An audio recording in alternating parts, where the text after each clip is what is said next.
During a family trip, my mother grabbed my purse and said, "We'll be using your credit card for this trip." I just smiled and said, "Then you'll love this message from the bank." She started screaming when she read it. That's when I knew things were about to go wrong. At the airport, my mom was standing there holding my purse like she'd just won something big. She had that smug look she always gets when she thinks she's in control. "We'll be using your credit card for this trip," she said, acting like she'd pulled off something clever. I just smiled, pulled out my phone, opened my banking app, and showed her the screen. "Then you're going to love this message from the bank." Her face went pale as she read the message. Then she started yelling. Let me explain. Growing up, saying no was never an option. If I refused, I'd be labeled as the selfish daughter who didn't care about her family. The guilt trips and constant calls would be endless. So, I agreed to the trip but made sure to book my own flight and hotel room. No sharing, and no way for them to touch my money. I was going, but I wasn't about to let them take advantage of me. My mother hated that. She whined and pouted but eventually seemed to let it go, or so I thought. At the airport, after we landed, I was already exhausted. I had spent the whole flight preparing myself for whatever nonsense my mom was about to pull, and right away, she made her move. She yanked my purse from my hands. "We'll be using your credit card for this trip," she said, looking all smug and proud of herself. But I didn't even flinch. I smiled, pulled out my phone, and showed her my banking app. Her eyes scanned the message, then read it again, and then she screamed. I had planned for this. A week before the trip, I called my bank and explained everything about how my mom would try to use my money. The bank rep was helpful. Together, we put security measures in place. My card was locked to my location, meaning any charges outside my area would be declined unless I approved them through my app. And to make sure, I set my daily spending limit to just $1. My mom stared at my phone, gripping my purse so tightly her knuckles went white. "What did you do?" she snapped. I just shrugged. Bank security. They thought it was suspicious that big charges were coming from somewhere I hadn't been yet. Her face twisted in anger. "Fix it now." But I was done. I checked into my hotel, proud of myself. My room was on a different floor than theirs, a choice I made on purpose. I needed space and some peace. The next morning, things got worse. I woke up to loud banging on my door. I looked through the peephole and saw my mom. Furious, I opened the door just a crack, keeping the chain locked. "What?" She shoved a crumpled paper through the gap. "The front desk says our card was declined. We can't check into our room. Fix it." I stared at her. "You didn't prepay?" She rolled her eyes. "Why would we? We planned to use your card, obviously." I almost laughed. Instead, I handed the paper back. "That sounds like your problem." She slammed her fist against the doorframe. "You think this is funny? Where are we supposed to sleep?" I shrugged. "Maybe you should have brought your own money." She completely lost it, screaming, threatening, blaming me for ruining the trip. But I realized something. My father was just as bad. He never stood up for me, never told her she was wrong. I shook my head. Not my problem. And then I closed the door in her face.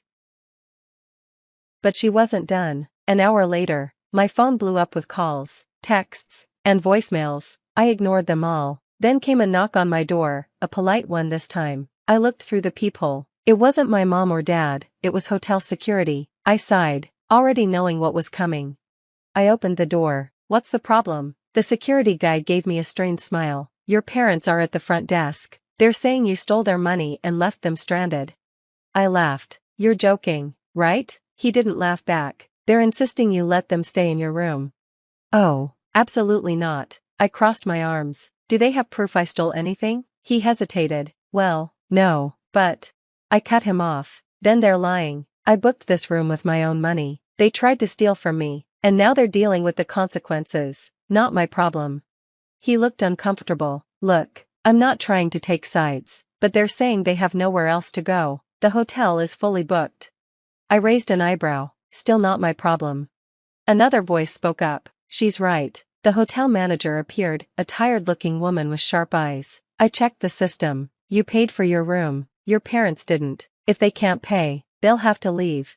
My mother's angry yelling echoed down the hall, and then, they were gone.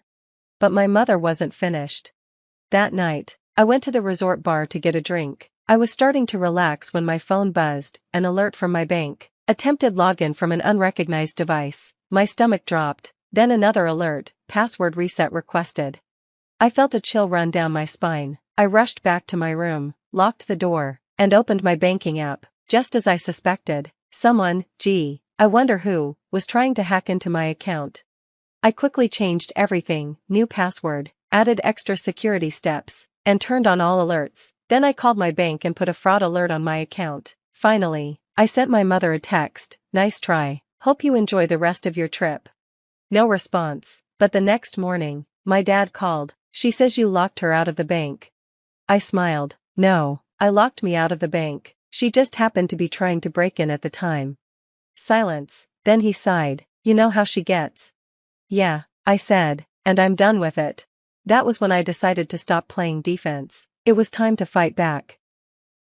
I spent my whole life letting my mother get away with her bad behavior. She'd lie, manipulate, and steal, always using the excuse that she was my mother and that family takes care of each other. But trying to break into my bank account? That crossed a line. So, I made a decision. I grabbed my laptop, logged into my accounts, and froze my credit. That meant no one could open new accounts in my name, not even me, without going through extra security steps. Then, I looked at my bank transactions and found something disturbing. My mother had already been stealing from me.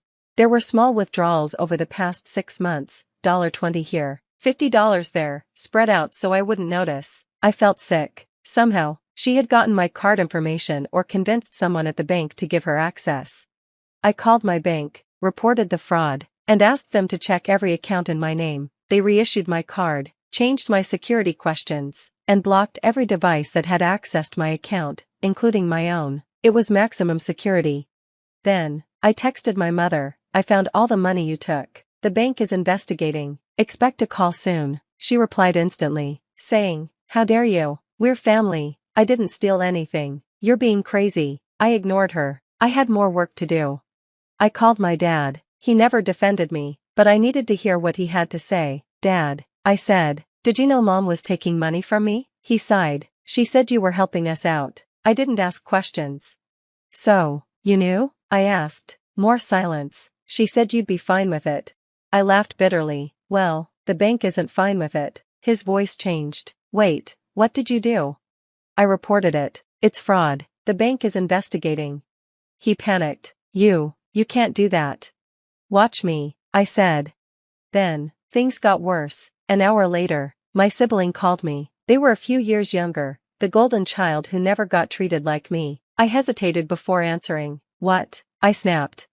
They sounded shaky. "She did it to me, too." "What?" I asked, shocked. I checked my account. She took money from me. A lot. Hundreds, maybe more. My stomach dropped. This wasn't just about me. She had been stealing from both of us. Then it hit me. She hadn't planned to use my credit card for the trip. She had already spent whatever money they had brought. That's why she had no backup plan or money to pay for their room. But if she thought I was a problem, she had no idea what was coming. Because my sibling was furious. Unlike me, they didn't take betrayal well. And that's when the real revenge started. My sibling and I teamed up. "Let's end this," they said, and I agreed. Step 1, let her dig her own grave. We didn't say anything to her right away. We let her think she had gotten away with it. We ignored her calls and watched her panic. By the next day, she was desperate. She sent texts, blaming me for everything. "I am your mother. You owe me respect. This is your fault for abandoning us. We have no money because of you."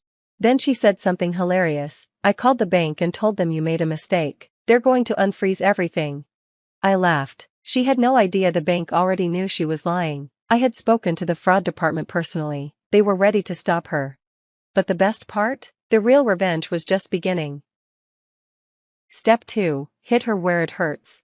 While my mom kept blowing up my phone, my sibling was busy looking up her financial history. What they found was worse than we thought. Mom wasn't just bad with money, she was drowning in debt. Maxed out credit cards, late fees, personal loans. She was using our money to survive, not just for a vacation, and she had no idea we knew. So, we made a plan. Step 3, the trap. My sibling called her while I listened on speaker. "Mom," they said, their voice shaky like they were scared. "I don't know what to do. I just checked my account, and there's money missing, a lot of it." Mom jumped right into her fake caring mode. "Oh, honey, that's terrible. Are you sure you didn't spend it by accident?" My sibling played along. "No, I didn't. I think I think someone stole from me. She acted all sweet. Oh, sweetie, don't worry, I'll help you figure it out. I had to cover my mouth to keep from laughing. She was still lying and pretending to be innocent. Then, my sibling dropped the bomb. Well, the bank is already investigating. They're tracking where the money went, so I guess we'll know soon. Silence. A long, awkward silence. Then, Mom's voice turned cold and angry. You didn't have to do that. Why not? My sibling asked, sounding all innocent. If it's just a mistake, they'll fix it, right? More silence. Then, you ungrateful little brat. Bingo. Step 4, the public meltdown. We were done being nice. My sibling went straight to the hotel manager and told her everything, the stolen money, the lies, the fraud. They even showed proof from our mom's texts. The manager was furious. Apparently, Mom had been causing trouble all week, complaining, yelling at staff, demanding free perks because she was a loyal guest. The manager was more than happy to handle her. Security found my mom at the pool, sipping a drink she couldn't afford, and when they asked her to leave, she completely lost it, screaming, crying, throwing things. She called the staff names, demanded to see the hotel owner, and even pretended to be sick for sympathy. But it didn't work. The manager said the magic words, "Ma'am, the police have been called." Mom went dead silent. She tried to run, actually tried to run, but security stopped her. My sibling looked her in the eye and said, "You did this to yourself." Step 5, the final blow. They kicked my mom out of the hotel and banned her. She was humiliated in front of everyone, and then, she had to figure out how to get home. My dad? He was done. After seeing how she tried to destroy both her kids, he finally snapped. He booked himself a separate flight home and left her stranded. She had no credit card, no money, no way to book a flight. And us? We enjoyed the rest of our vacation without her. The aftermath, when we got home, I followed up with the bank. They confirmed Mom had stolen thousands from both me and my sibling over the years. We pressed charges, and she got hit with fraud charges. The court made her pay back every penny. When she couldn't, they froze her accounts. She lost everything. She called me crying, begging for help. I blocked her number. Now, years later, my sibling and I are doing great. We have real financial security. We take vacations we actually pay for. And Mom? She's still drowning in debt, blaming everyone but herself. But us? We're free, and that's the best revenge of all. The sound of shattering glass downstairs makes my hands freeze over my laptop keyboard. I know exactly what's happening. Another fight between my son and his wife. Their voices rising through the old heating vents of our family home, like angry ghosts. I'm Ariel, and I've spent 30 years in this house on Willow Lane. Now I share it with my son Mark and his wife Olivia, who used to be my ex-husband's assistant before she became my daughter-in-law. Funny how life works out sometimes. You never listen. Olivia's voice pierces through the floor. This house is suffocating me. My fingers curl into fists. The nerve of that woman, complaining about my home, the home where I raised Mark alone after Daniel left, where every scratch on the hardwood tells a story of our life together. Keep your voice down, Mark pleads. Mom's working upstairs? Of course, your precious mother. Always your mother first. I should turn up my music, drown them out like I usually do. Instead, I find myself moving to the heating vent, pressing my ear against the metal grate. That's not fair, Mark says. You knew what this house meant to us when you moved in. What it means to her, you mean? God forbid anyone suggests changes around here. We're living in a museum to your childhood, Mark. Another crash. This time I recognize the sound. The blue ceramic vase that sat on our entry table for decades. My throat tightens. Jesus, Olivia, that was Mom's favorite. Oh, please, it was ugly anyway. This whole place needs updating. We could sell it, buy something modern. My blood runs cold. Sell my house over my dead body. We're not selling. Mark's voice hardens. This discussion is over. Like all our discussions lately. You know what? I'm going to Karen's. Don't wait up. The front door slams so hard the family photos rattle on my office wall. I hear Mark's heavy footsteps, followed by the gentle sweep of a broom against broken ceramic. My phone buzzes, a text from Karen, my closest friend. Heads up, Hurricane Olivia heading my way. Again. I type back. Thanks for the warning. Blue vase casualty this time. That bitch, Karen replies. Want me to poison her wine? Despite everything, I smile. Karen's dark humor has been my lifeline these past 2 years, ever since Mark announced his engagement to the woman who helped destroy my marriage. Downstairs, Mark is still sweeping. I should go help him, comfort him. But I remain frozen, remembering another night of broken things. The night Daniel told me he was leaving. He'd been so calm about it, explaining how he and his young assistant had connected on a deeper level. Now, here I am, watching history repeat itself through my son's eyes. My laptop screen has gone dark. The article I was working on, Building Resilient Family Bonds, for the local paper's lifestyle section, seems laughably ironic now. I close the laptop and move to my window seat, the one overlooking our maple-lined street. Olivia's red sports car, Daniel's wedding gift to her, screeches away from the curb. 2 houses down, I see our neighbor Ethan pause his gardening to watch her go. He catches my eye in the window and shakes his head slightly. He's witnessed enough of these scenes to understand. The sound of breaking glass echoes in my memory, mixing with Olivia's words about selling my home, my sanctuary, my legacy to Mark. A familiar anger burns in my chest, but this time it's different, sharper, more focused. I've spent 2 years trying to accept her, to keep the peace for Mark's sake. But now, I pull out my phone again and text Karen. About that wine. Let's talk. Sometimes the only way to protect what you love is to become the very thing you fear.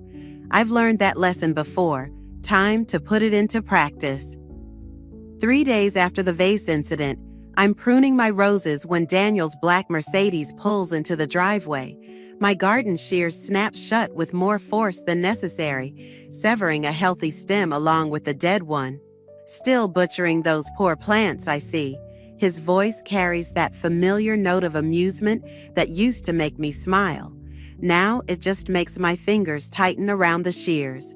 What are you doing here, Daniel? He holds up a manila envelope. Bringing the papers Mark asked for. Something about the house insurance. Of course, Mark mentioned needing those. What he didn't mention was asking his father to deliver them. I'll take them. I reach out, but Daniel doesn't release the envelope immediately. You look good, Ariel. His eyes drift to the house. Place looks exactly the same. Some of us value stability. The words come out sharper than intended, and I watch his expression shift. Mom? Mark appears on the front porch, Olivia close behind him. Dad, you made it. The pieces click together. This isn't just about insurance papers. We're having lunch, Mark announces, his voice carrying that forced cheerfulness I've come to dread. All of us, as a family. Olivia slides her arm through Mark's, beaming. She's wearing the pearl necklace Daniel gave her for the wedding, the one that used to belong to his mother. My mother-in-law had promised it to me once. Surprise, she chirps. I thought it would be nice to clear the air after, well, you know.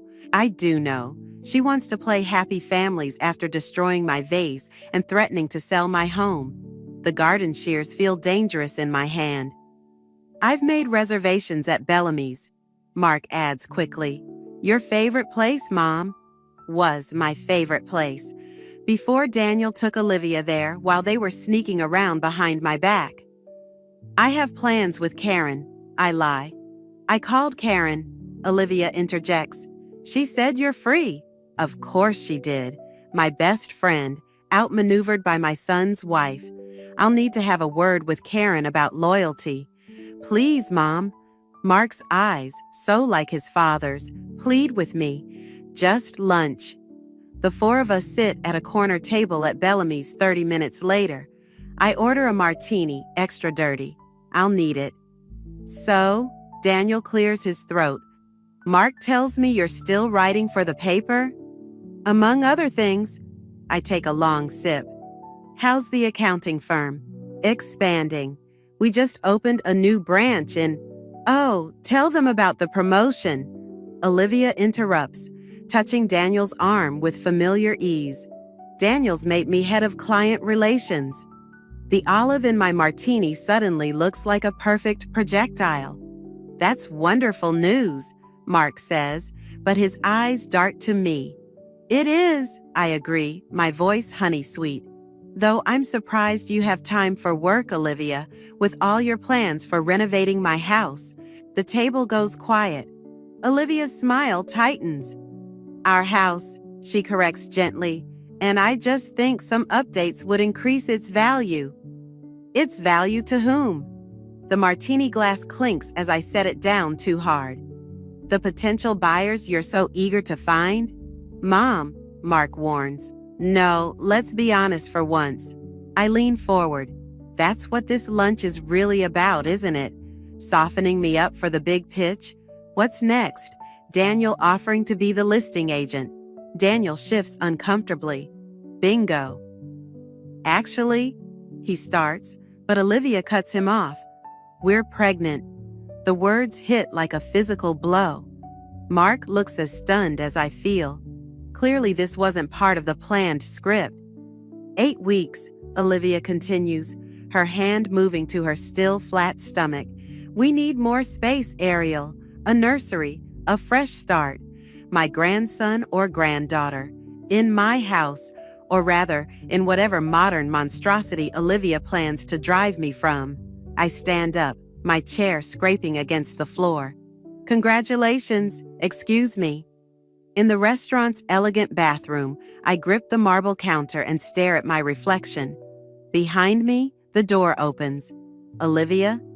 I was going to tell Mark tonight, she says softly, but I thought you should know why this matters so much to me. To us. Us. Always us. The way she says it reminds me of Daniel's words years ago. Olivia and I, we're an us now. I turn to face her, and for the first time, I smile genuinely. Because now I know exactly what I need to do. You're right, I tell her. Everything needs to change. Starting with you, I add silently. The layoff notice sits on my desk like a loaded gun. After 15 years at the paper, they're restructuring. Karen texts that half the editorial department got the same email. I should feel devastated, but all I can think about is Olivia's smug face at breakfast this morning, touching her still flat stomach while discussing nursery colors. My phone rings. It's Mark. Mom, have you checked your email? Just did. I keep my voice steady. I'll be fine. That's the thing. He hesitates. Olivia got laid off too, from Dad's firm. The coincidence is too perfect. I sit up straighter. Daniel laid her off? Budget cuts, apparently. She's pretty upset. Of course she is. Her perfect plan is unraveling. The timing's terrible with the baby and everything. Mark continues. I was thinking, since you're both home now. I close my eyes. No, Mom, please, just until she finds something new. She can help around the house, keep you company. Keep me company? I laugh, but there's no humor in it. In my own home? Our home, he corrects gently, echoing Olivia's words from the restaurant. Please, Mom, for me? That's how I end up sharing my kitchen with Olivia 3 days later, watching her reorganize my cabinets while humming to herself. She's moved all my spices to different shelves, claiming it's more efficient. The cinnamon's always gone next to the nutmeg, I say, gripping my coffee mug. For 30 years. Change is good. She reaches for another shelf. Oh, what's this? She's found the old recipe box, the one with Daniel's mother's handwriting. Before I can stop her, she's opening it. These are gorgeous. We should digitize them, create a family cookbook. Put it back. She blinks at my tone. I just thought, That's the problem. You're always just thinking about how to improve things that aren't yours to improve. The recipe box trembles slightly in her hands. I'm trying to help, Ariel, to be part of this family. By taking my job, my house, my son. Your job? Her eyes narrow. What are you implying?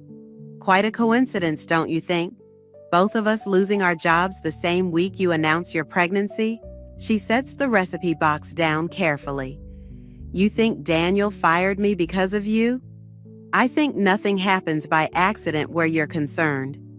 The kitchen door swings open. Mark stands there, looking between us. Everything okay? Perfect, Olivia says, her voice wobbling. Your mother was just explaining how I orchestrated my own layoff to, what exactly? Force my way into living here? That's not what No, please. She presses a hand to her stomach. Tell Mark how I'm manipulating everyone, how I stole his father, and now I'm stealing his childhood home. Olivia, Mark starts, but she's already pushing past him. I need air, she announces, heading for the front door. Mark turns to me, his expression a perfect mirror of his father's disappointment. Really, Mom?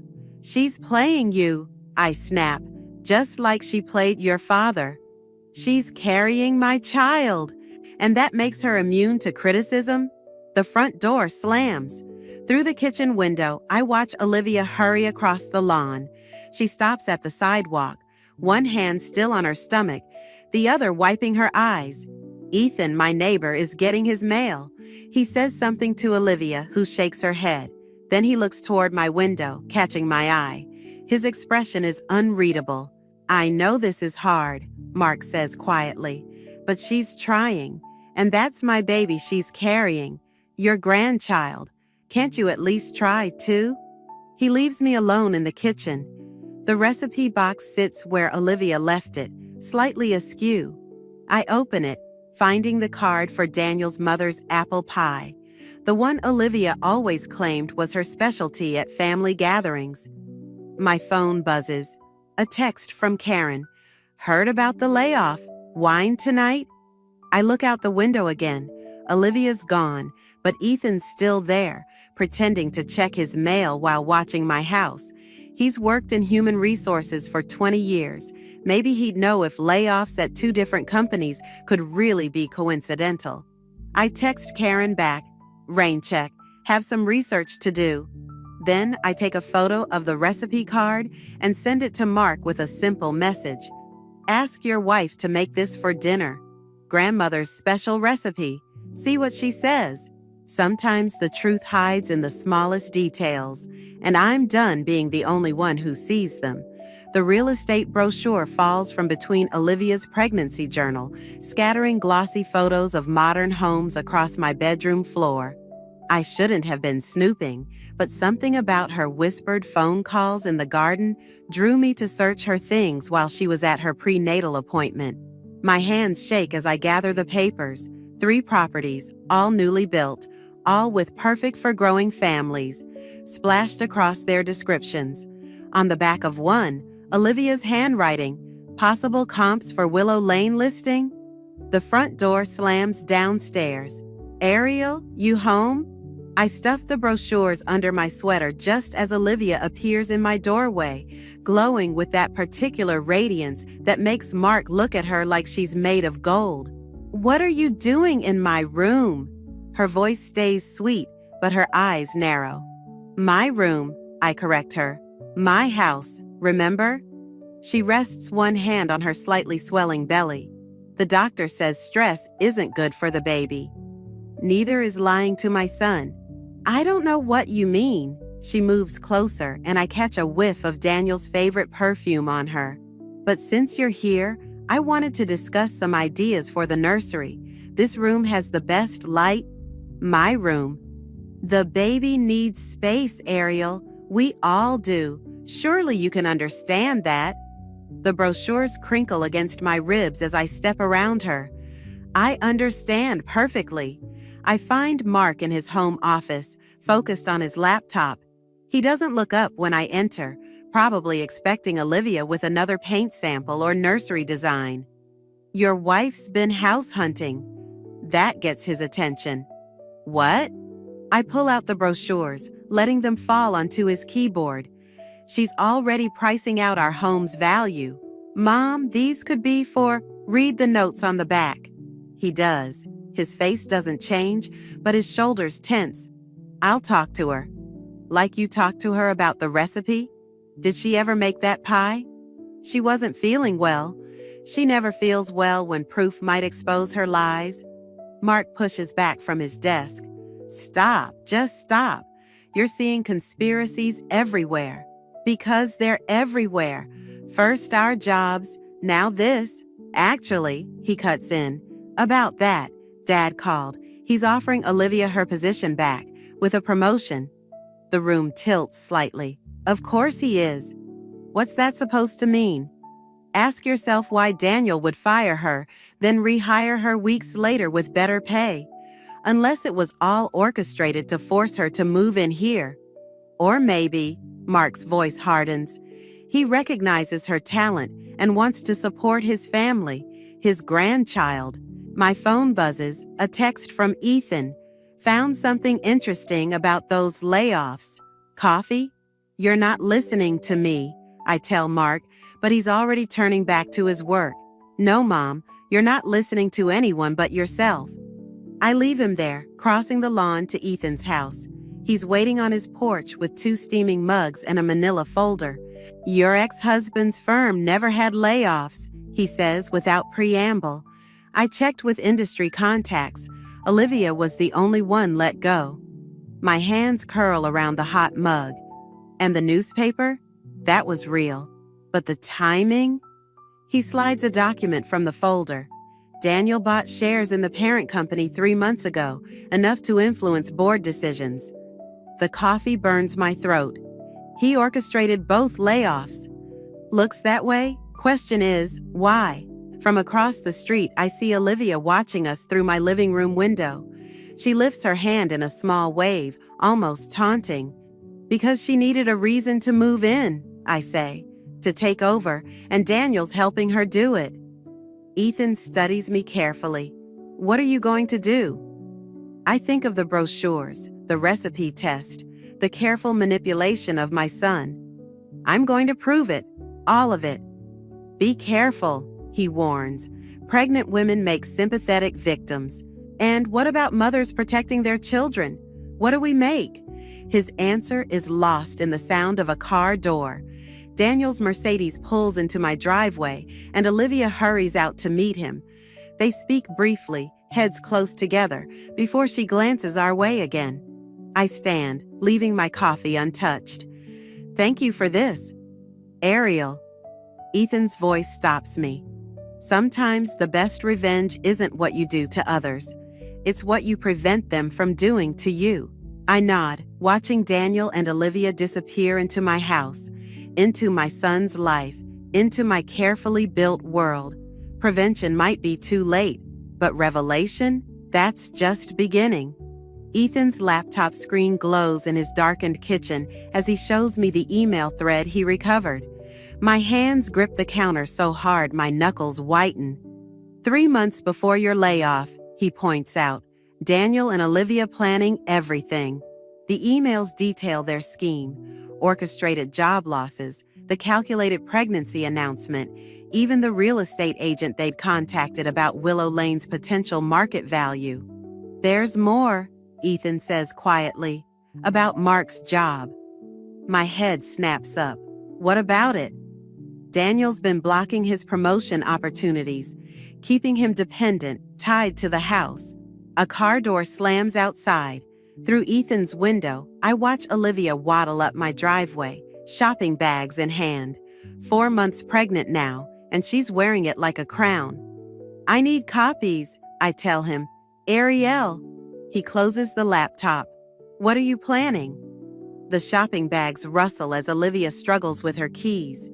Without thinking, I move to help her, but stop myself. Let her struggle. Nothing yet. I turn back to Ethan. But I need ammunition. Be careful, Revenge has a way of, this isn't revenge. The words come out sharp. This is protection. His silence speaks volumes. Back home, I find Olivia in my kitchen, unpacking what looks like an entire Williams-Sonoma store. My mother's old copper pots are stacked in a corner, replaced by gleaming stainless steel. "Oh, good, you're here," she chirps. "Help me organize these? The nesting instinct is going crazy today." I pick up one of my displaced pots. "Where are these going?" "Goodwill, probably. They're so outdated. They're family heirlooms." She sighs, one hand on her belly. "Ariel, we've talked about this. The baby needs a clean, modern environment. All these old things harbor dust, bacteria. The only thing harboring toxins in this house is..." The front door opens. Mark's voice calls out, "Mom, Liv, big news." Olivia's face lights up with practiced radiance. I set the pot down harder than necessary. Mark bursts in, waving papers. "They're offering me a position in Seattle. Better pay, full benefits." "Seattle?" My voice sounds distant. "It's perfect timing." Olivia gushes. "The housing market there is amazing. We could get twice the space for what this place would sell for." The room spins slightly. I grip the counter. "Mom?" Mark's excitement falters. "Say something."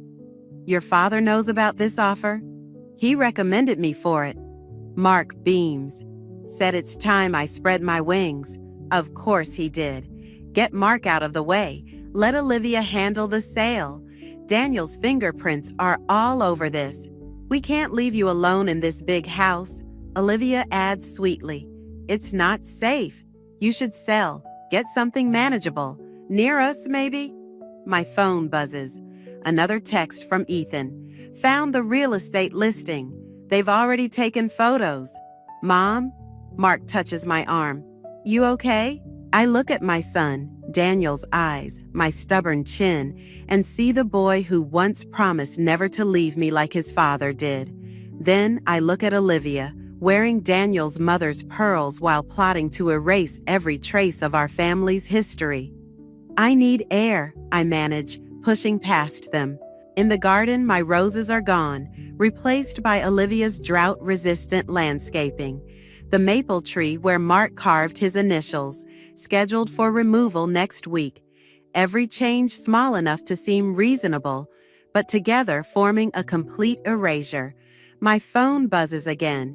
Karen this time. "Girl, you need to see this." Olivia's Pinterest board, "My Future Home, Seattle Edition."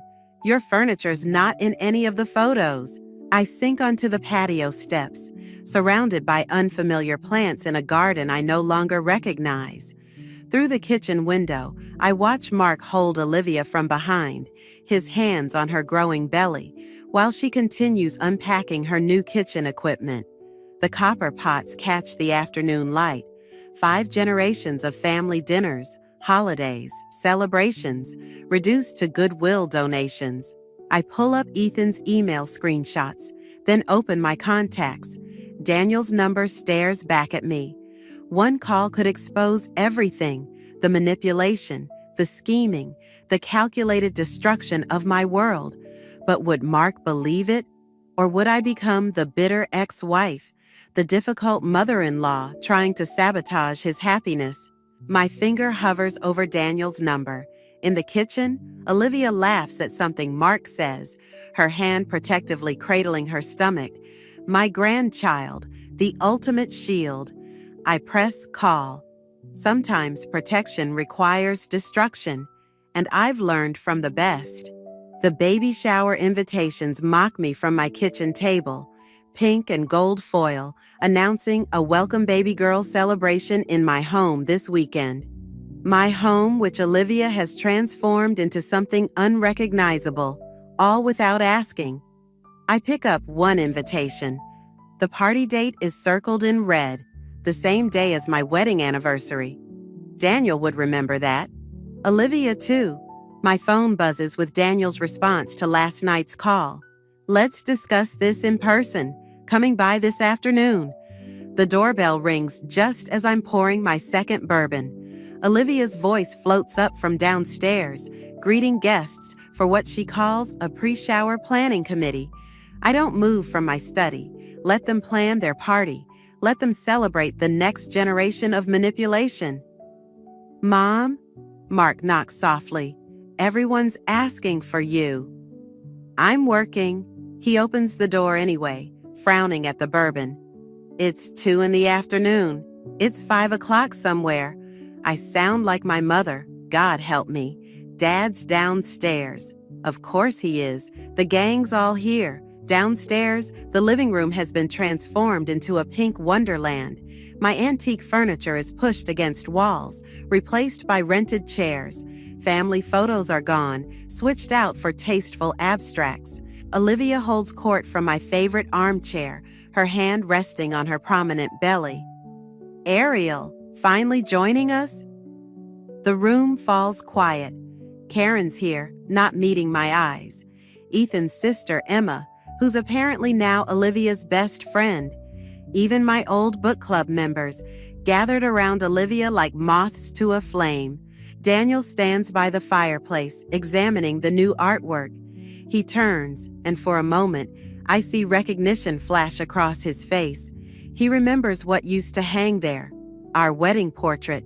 "Ladies," Olivia announces, "would you excuse us? Family meeting." The guests file out, leaving whispers in their wake. Karen squeezes my hand as she passes, slipping something into my palm, a flash drive. "I thought we should discuss the Seattle move," Olivia says once we're alone. "As a family, there's nothing to discuss." I grip the flash drive. "This is my home." "Our home," Mark corrects automatically. "Actually," Daniel steps forward, "that's what I came to discuss. The deed is in my name." "Was in your name," he says quietly. "Check the records. It was transferred to Mark last month."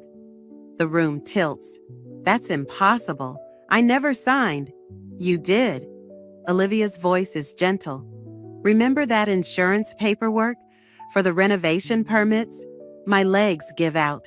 I sink onto the couch, remembering the stack of documents Mark brought home.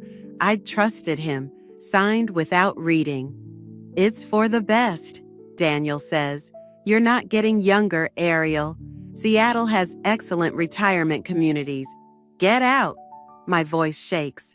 "Mom, all of you, get out of my house." "It's not your house anymore." Olivia's mask slips, just for a moment. "And this isn't your family anymore either. The sooner you accept that." "Accept what? That you've stolen everything? Again?" "Ariel," Daniel warns. I pull out my phone, opening the emails Ethan found. Should we discuss what everyone's been accepting? The orchestrated layoffs? The blocked promotions? The real estate listings from months ago? Mark stiffens. "What's she talking about?" "She's confused," Olivia says quickly. "Emotional. You know how she gets." "Show him," I tell Daniel. "Show him the truth, or I will."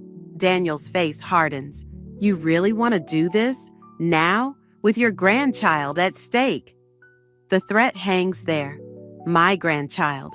My last connection to this family they're dismantling piece by piece. "Mom?" Mark sounds young suddenly, uncertain. "What's going on?" I look at my son, really look at him.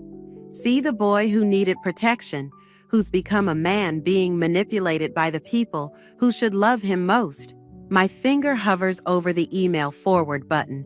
One click and everything explodes.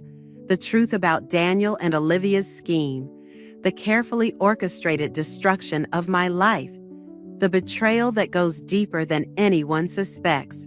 But Mark's hand rests on Olivia's belly. His child, my grandchild, the next generation of this poisoned family tree. I delete the email draft. "Nothing," I whisper. "Nothing at all." Olivia's triumph glitters in her eyes as she turns to the others. "Now, about the shower seating arrangements." I slip the flash drive into my pocket and head for the stairs. Behind me, they continue planning the celebration of new life in my stolen home, while I climb toward my shrinking sanctuary, tasting ashes and bourbon and defeat. The flash drive Karen gave me contains more than emails.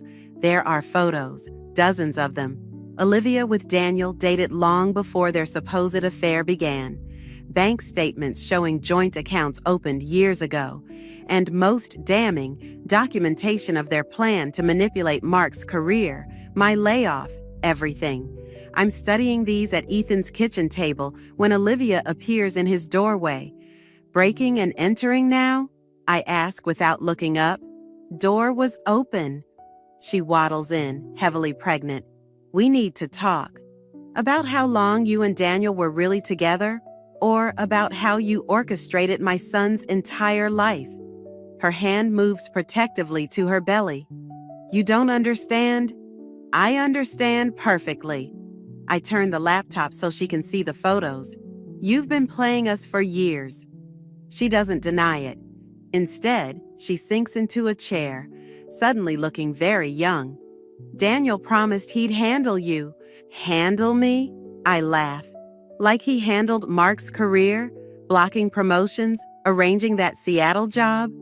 To protect him, her voice hardens, from becoming like you, trapped in this town, in that museum of a house, living in the past.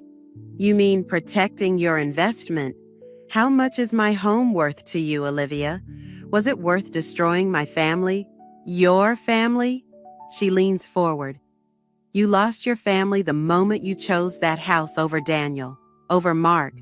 Everything I did was to free them from your obsession. The baby kicks visibly against her dress, my granddaughter, the next piece in their game. Does Mark know? I ask quietly. About you and Daniel? About any of it? Fear flickers across her face. You wouldn't. Try me. She stands abruptly. If you tell him, you'll lose him forever. Think carefully, Ariel. Who will he believe? His bitter mother or his wife and unborn child? The truth has evidence. The truth? She laughs. The truth is you're alone. No job, no husband, and soon no house. Even Karen's chosen my side. Face it, Ariel. You've lost. My phone buzzes. A text from Mark. Where are you? Dad's here with the real estate agent. That's my cue. Olivia moves toward the door. Coming? I follow her across our adjoining lawns. Through my living room window, I see Daniel with a woman in a business suit. Mark hovers nearby, looking uncertain. Last chance, Olivia murmurs. Accept the retirement community. Stay quiet. You can still be part of your granddaughter's life. I stop at my front steps. You know what your mistake was, Olivia? Enlighten me. Thinking I needed to be handled, I push past her into my house, where Daniel is mid-sentence with the agent. Just needs some modernizing, but the bones are, get out. My voice carries years of stored rage. Mom, please, Mark starts. Show him, I tell Daniel. Show our son what you've been hiding, or I will.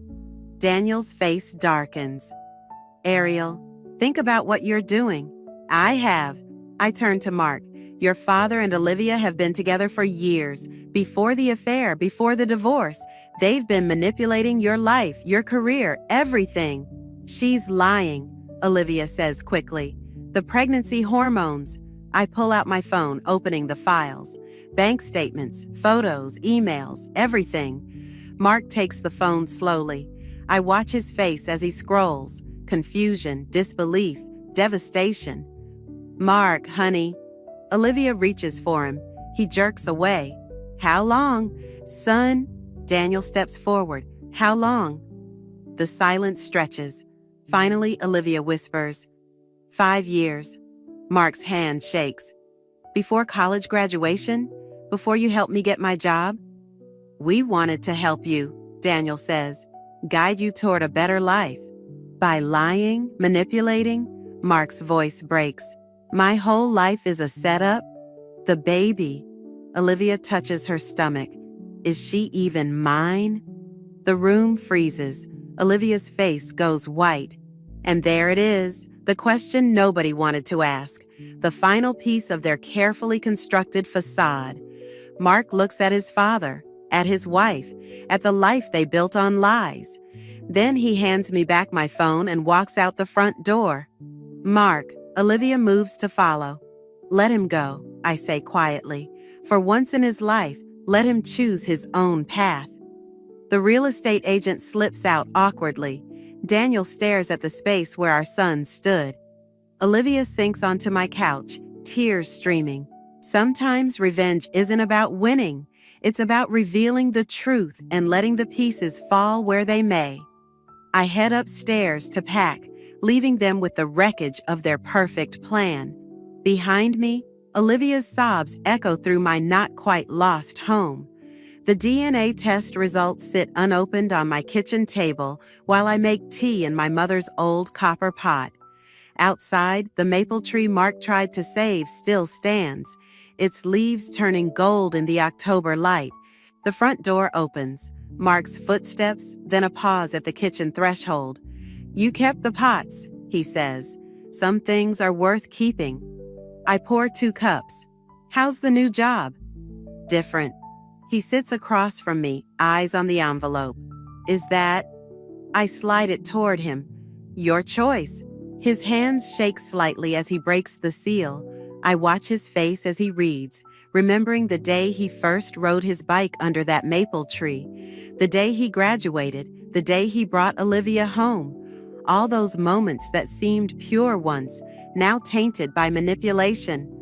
Well, he says finally, guess I'm not moving to Seattle after all. The test results flutter to the floor. Neither of us moves to pick them up. Have you heard from them? I ask. Dad's in Europe. Olivia's with her sister in Phoenix. He traces the rim of his teacup. The baby's due next month. Not his baby. Not my grandchild. Another lie in a house full of ghosts. I signed the house back over to you, he says. The lawyer has the paperwork. Mark, I never wanted it. That was their plan, not mine. He meets my eyes. I'm sorry I didn't see it sooner. Through the window, I spot Ethan in his garden, pretending not to watch us. Karen's car drives by slowly, then continues down Willow Lane. The neighborhood holding its breath, waiting to see how our drama ends. I found something else, Mark continues. In Dad's office after everything, letters from Mom, your mother, to him before he left, warning him about Olivia. My hand's still on the teapot. What? She knew. Somehow she saw what Olivia was before any of us. Dad kept the letters, but he chose not to believe them. He pulls out an envelope, aged and creased. She wrote this one to me, asked him to give it to me when I was old enough to understand. He never did. No, Mark unfolds the letter carefully. She wrote that sometimes the people who seem to want to free us are really just building different cages. That true freedom comes from choosing our own paths, even if they lead us back to where we started. My mother's words, reaching across time to protect what she couldn't save in life. I think of all the times I fought to keep this house, thinking I was protecting our legacy, when really I was protecting the truth she tried to tell. I'm going to travel for a while, Mark says, figure out who I am without their influence. The house will be here, I tell him, when you're ready. He stands, touching the copper pot gently. Keep these out. They look right here. After he leaves, I walk through my house again, noting the spaces where Olivia's modern touches have been stripped away, leaving behind the bones of what was always meant to be. In the living room, I rehang the family photos, including one of Mark as a baby, held by my mother. The doorbell rings. Ethan stands there with a garden trowel and a small rose bush. Thought you might want to restart your garden, he says. The old roses, the ones your mother planted. I take the plant, feeling its weight, its potential. Why did you help me? Really? He looks past me to the maple tree. Because 20 years ago, Daniel and Olivia did the same thing to my family. Different house, different story, same scheme. I wasn't strong enough to stop them then. And now? Now they'll think twice before trying again. He hands me the trowel. Sometimes the best revenge is making sure there are no more victims. I plant the rose under my mother's maple tree, where it will either grow or die on its own terms. Inside, the copper pots gleam in the afternoon light, ready for new memories, untainted by manipulation. The DNA results lie forgotten on the kitchen floor. Some truths matter more than biology. Some homes are built on foundations stronger than blood. I pick up my phone and delete the last photos of Olivia from my gallery. Let Phoenix keep her. My house remembers who it belongs to, and so do I. The sound of breaking glass downstairs jolts me from my chemistry homework. Not the delicate tinkle of a dropped cup, but the violent crash of something being thrown. I know that sound too well lately. I want her gone by Friday. Frank's voice booms through the floorboards. I'm done playing nice about this. I'm 19, and I've learned to hold my breath during these conversations. My fingers curl around my pencil until my knuckles turn white, but I keep writing equations as if nothing's happening, as if my entire world isn't being dismantled, one argument at a time. She's my daughter, Mom says, her voice carrying that familiar tremor, the one that means she's already given up. We can't just throw her out. Your daughter. Frank spits the words like they're poison. Who's eating our food, taking up space, and bringing down the whole mood of this house? I've got a baby on the way, Sheila. A real family to think about. A real family. The words hit me like a physical blow. I've lived in this house since I was 4, long before Frank showed up with his perfect smile and empty promises. Now, at 7 months into Mom's pregnancy, he's finally showing his true colors. Linda said she'd take her, Mom offers weekly. Just until she finishes college. The pencil snaps in my grip. Aunt Linda's house. That woman runs her home like a military compound, complete with curfews and mandatory family dinners, where she lectures everyone about their life choices. Heavy footsteps thunder up the stairs. I barely have time to straighten up before my door flies open, banging against the wall. Frank fills the door frame, his face flushed red. Pack your bags, he says, not even looking at me directly. You're leaving Friday. This is my house too, I say, surprised by how steady my voice sounds. Grandmother left. Your grandmother left everything to your mother. Frank cuts me off. And your mother agrees with me, don't you, Sheila? Mom appears behind him, wringing her hands. Her eyes meet mine for a split second before darting away.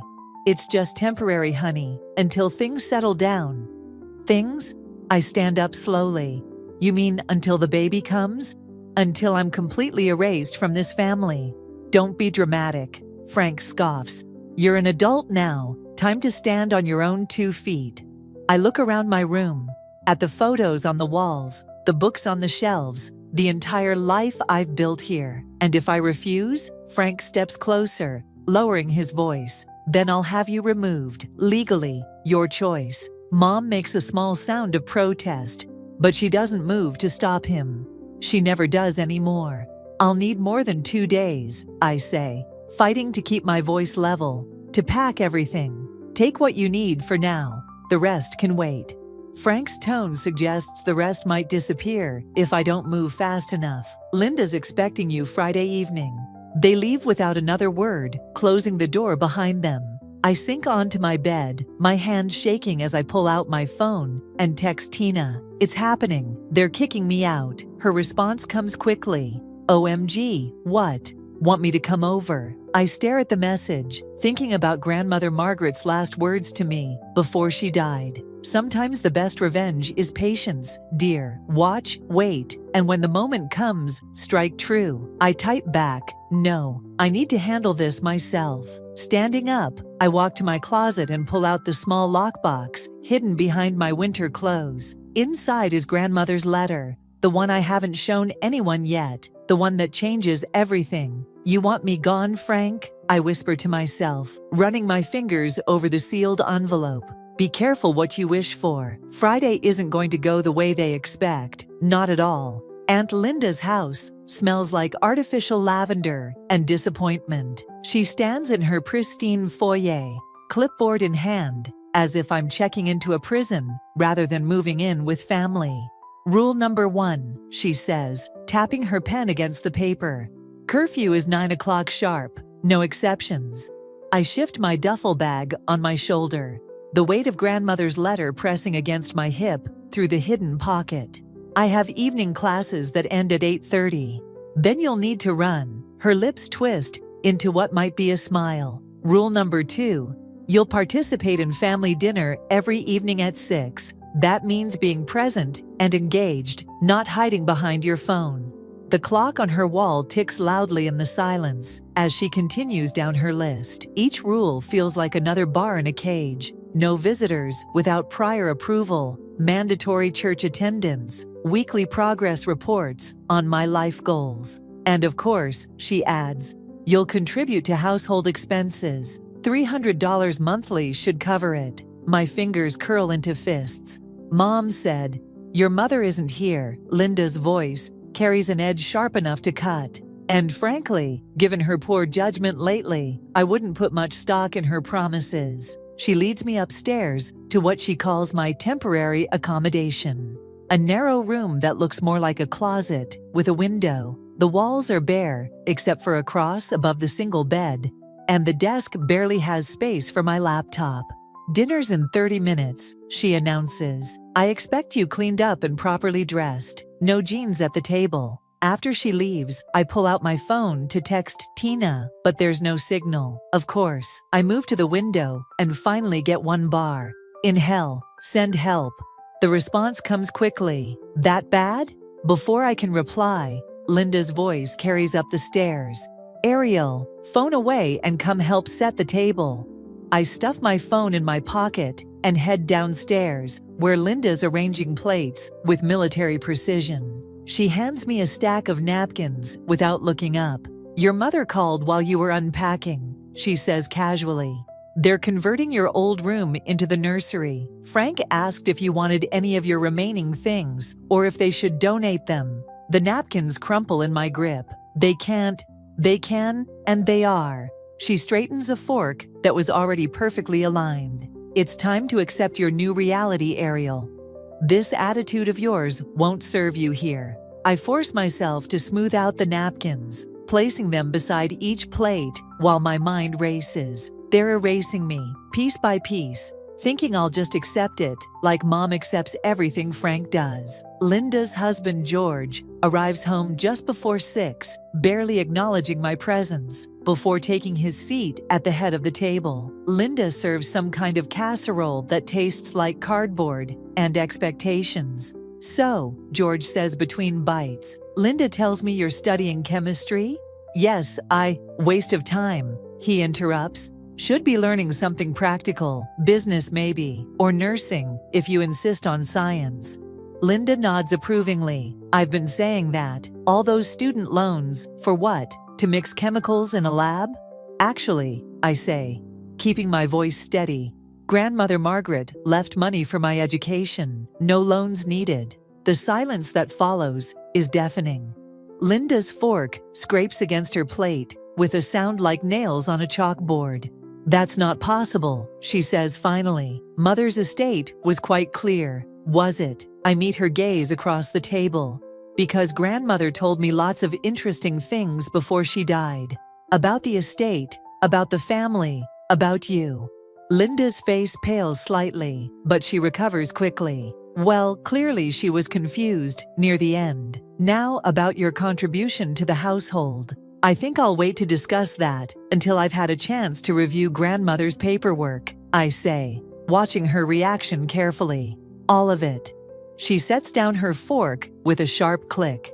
Go to your room. We'll discuss your attitude in the morning. I stand, gathering my plate.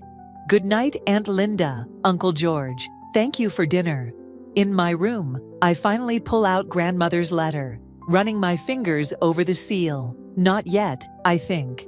The timing isn't right, but soon, very soon.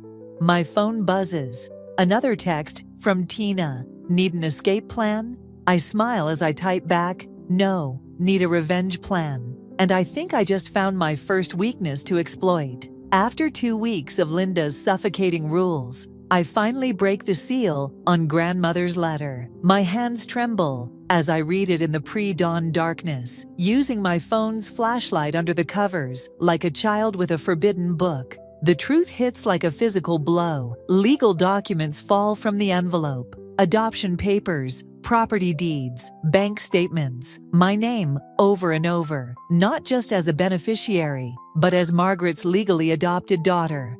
A knock startles me. I shove everything under my pillow as Linda opens the door without waiting for a response. Why is your light on at 5 a.m.? She flicks on the overhead light. You're burning electricity I'm paying for. Actually, I say, heart pounding against my ribs, I think you'll find you're not paying for anything in this house. Her eyes narrow. Excuse me? Grandmother Margaret's name is still on all the utilities. And the mortgage. Isn't that strange? Linda's face does something complicated, like she's swallowing glass. You've been snooping. I've been investigating my inheritance. I pull out one of the documents. Did you know she adopted me? Legally. 3 years ago. The color drains from her face.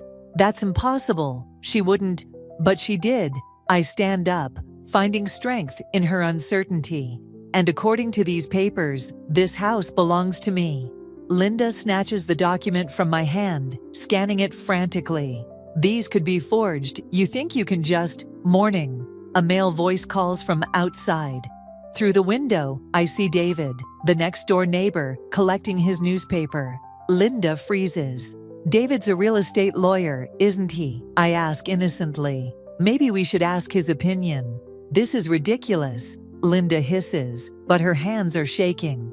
You're just a child playing games. No, I'm Margaret's legally adopted daughter, and I have questions, like why you've been collecting rent from 3 tenants in grandmother's properties while telling Mom the buildings were empty. She takes a step back. How did you? I have her files, all of them, including the recordings. This is a bluff. I don't have recordings. But Linda's reaction tells me they exist somewhere. Her face goes from white to gray. What do you want? She whispers. First, breakfast. I'm thinking waffles. Then we'll discuss your new tenant, me, and my terms for keeping certain information private. You wouldn't dare expose. Try me. I meet her gaze steadily. Grandmother taught me a lot about patience and revenge. The sound of a car door makes us both turn. Through the window, I see Mom getting out of her SUV, one hand on her pregnant belly. Perfect timing, I say.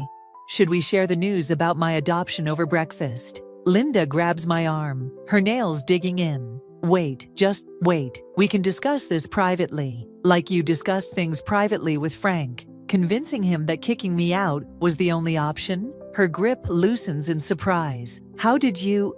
I know everything, Aunt Linda. Every scheme, every manipulation, every lie, another bluff. But her reaction confirms I'm hitting close to home. The question is, what are you willing to do to keep it all quiet? The doorbell rings. Linda looks like she might be sick. Better answer that, I say softly. And remember, I learned from the best about keeping secrets. Grandmother made sure of that. She backs away, clutching the adoption papers. This isn't over. No, I agree, watching her hurry downstairs. It's just beginning. I hear Mom's voice floating up from below, asking if I'm awake yet. Linda's response is too quiet to make out, but I can imagine her scrambling to maintain control. My phone buzzes. A text from Tina. Did you open it? I type back, yes, and it's better than we thought. Way better. The sound of Linda's forced cheerfulness drifts up the stairs as she invites Mom in for coffee. I smile, thinking of grandmother's words in the letter. Power isn't about having control, dear. It's about making others believe you do. Time to show them exactly how well I learned that lesson. David catches me at the mailbox, his lawyer's briefcase swinging casually at his side. "Interesting morning at the Thompson house," he says, nodding toward Linda's "my property. Saw your mom leaving in quite a state." I sort through the mail, keeping my voice neutral. "Family drama. Must be. Linda's been making calls all day. Mostly to her bank, from what I could hear through the fence." He pauses, studying me. "You know, I handled some of your grandmother Margaret's estate work." My fingers freeze on an envelope. "Did you? Smart woman, Margaret, always 10 steps ahead." He pulls out a business card, writes something on the back. "If you need those adoption papers reviewed, my office hours are listed here. The other number's my cell." I take the card, turning it over. There's a time written on the back, 3 p.m. "Thanks," I say, understanding the invitation. "I might take you up on that." Inside, Linda's pacing the kitchen, phone pressed to her ear. "No, I need those records today." "Yes, I understand it's irregular, but..." She spots me and ends the call abruptly. "Going somewhere?" she asks, eyeing my jacket. "Class." I hold up David's card. "And then a legal consultation." She sets the phone down with exaggerated care. "You really want to do this? Air all our dirty laundry?" "You mean your dirty laundry?" I lean against the door frame. "Like what really happened to grandmother's jewelry collection? The one you told Mom was stolen." Her face tightens. "You're playing a dangerous game." "No, I'm ending one. Your game." I check my phone. Mom's probably wondering about our interesting breakfast conversation. Should I fill her in on what we discussed? Wait. Linda moves to block my path. "What do you want? Money? The house? Name it."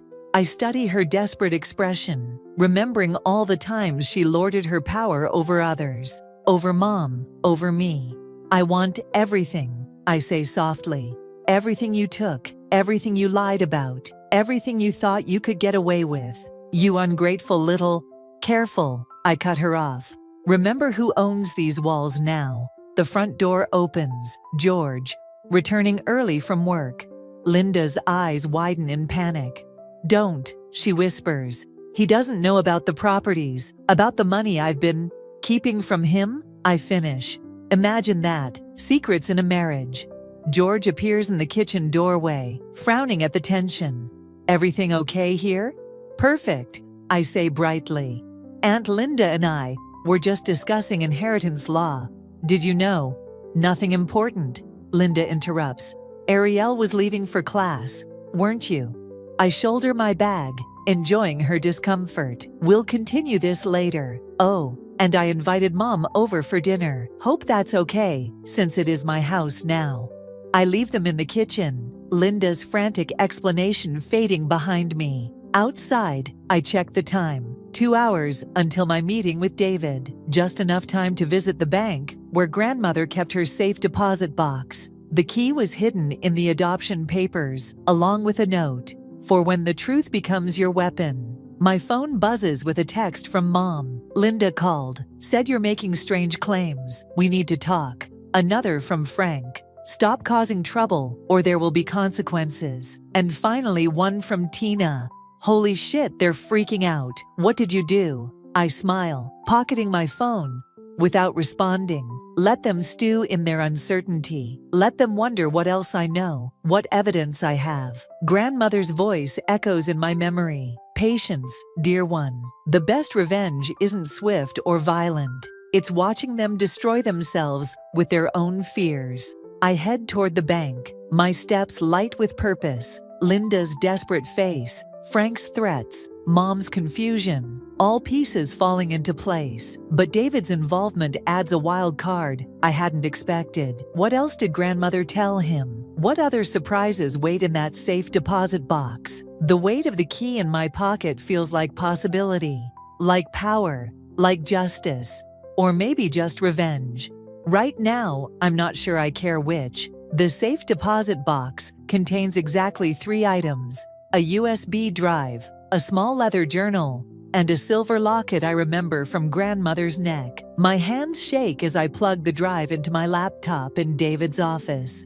"Your grandmother mentioned you might come looking for this," David says, closing his office door. "She was very specific about the timing." Files populate my screen, hundreds of them. Financial records, property deeds, photographs, years of Linda's careful manipulation, documented in meticulous detail. She knew, I whisper. All this time she knew what Linda was doing. Margaret knew everything. David leans against his desk, including what Frank and Linda were planning for you. A video file catches my eye. Linda and Frank in what looks like a coffee shop, dated 3 months before grandmother's death. I click play, and their voices fill the room. Once Margaret's gone, we move the girl out. Frank says, Linda gets the properties, I get the house, everyone wins. Except Ariel, Linda replies, laughing. The image blurs as tears fill my eyes. They planned this before she died. My phone buzzes. Mom calling again. I silence it, but not before seeing her text. Frank's furious, says you're making threats. Please stop this. Your grandmother left you a choice, David says quietly. Read the journal. The leather book feels heavy in my hands. Inside, grandmother's elegant script fills the pages. I flip to the last entry, dated a week before she died. My dearest Ariel, by now you know the truth. You have 2 paths before you, justice or vengeance. Choose carefully. One will heal you, the other will hollow you. The evidence is yours to use as you see fit. But remember, some victories cost more than defeats. A knock interrupts my reading. Through David's office window, I see Linda standing in the reception area, looking desperate. I didn't expect her to crack this quickly, David muses. She hasn't. I slip the journal into my bag. She's here to threaten, not surrender. Linda bursts in without waiting for permission. Whatever she's told you, she says. To David, there's more to the story. Like the missing insurance money? I ask. Or the forged documents for grandmother's properties. You don't understand what you're doing. Linda's voice shakes. Frank has connections. He can make things very difficult. Are you threatening my client? David straightens. Suddenly, every inch the lawyer. I'm trying to protect her. Linda's composure cracks. Frank's not who you think. He's dangerous when he's crossed.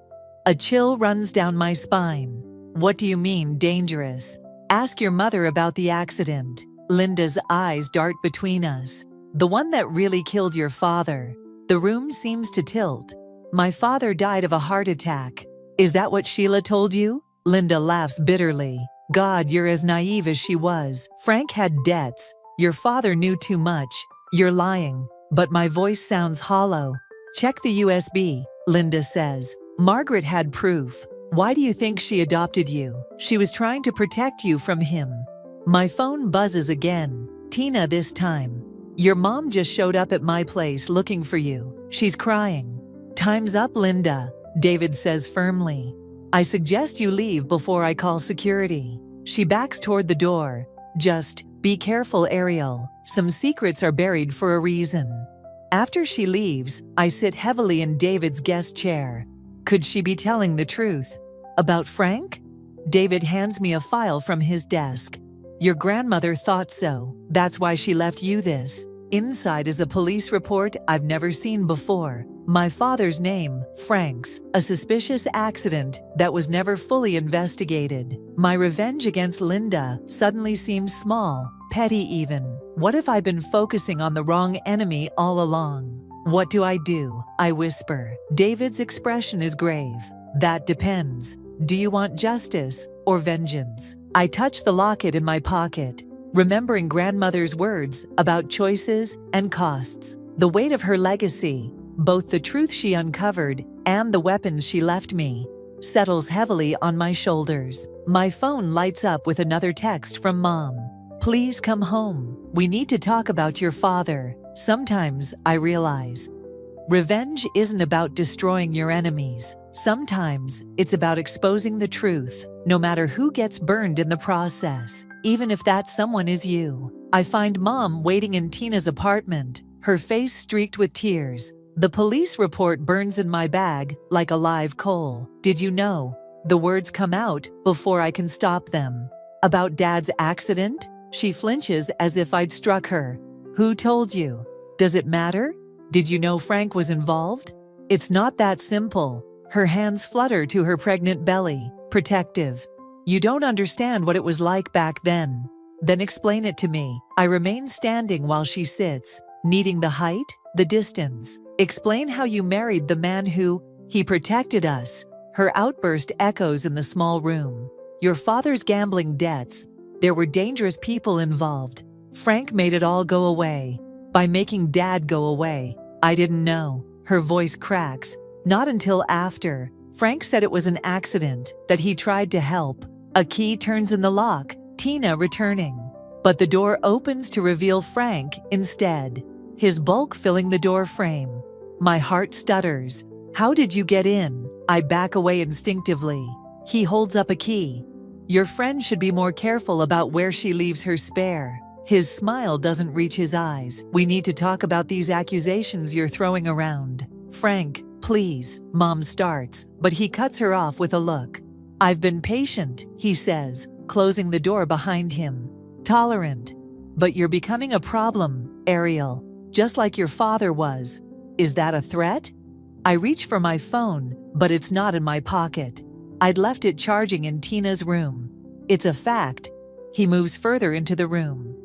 You think you've got it all figured out, with your grandmother's evidence and Linda's confession. But you're missing the bigger picture. The picture where you killed my father? His laugh is cold. Your father killed himself. I just helped things along, like I'm going to help you understand your place in this family. Frank, Mom struggles to stand. You promised. I promised to protect our family. He snaps. That's what I'm doing. Your daughter's threatening everything we've built. By exposing the truth. Truth? He pulls something from his jacket, a familiar leather journal. My blood runs cold.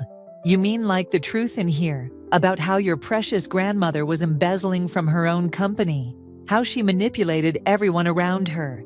You're lying. Am I? He tosses the journal onto the coffee table. Check the last pages, the ones she didn't want you to see. My hands shake as I pick it up. There, in grandmother's handwriting, are details of financial transactions, hidden accounts, manipulated records. She wasn't protecting you, Frank says softly. She was protecting herself, using you as a pawn, just like I used Linda, just like everyone uses everyone else. No. But the evidence is there in black and white. You want revenge? He spreads his arms. Go ahead, expose everything.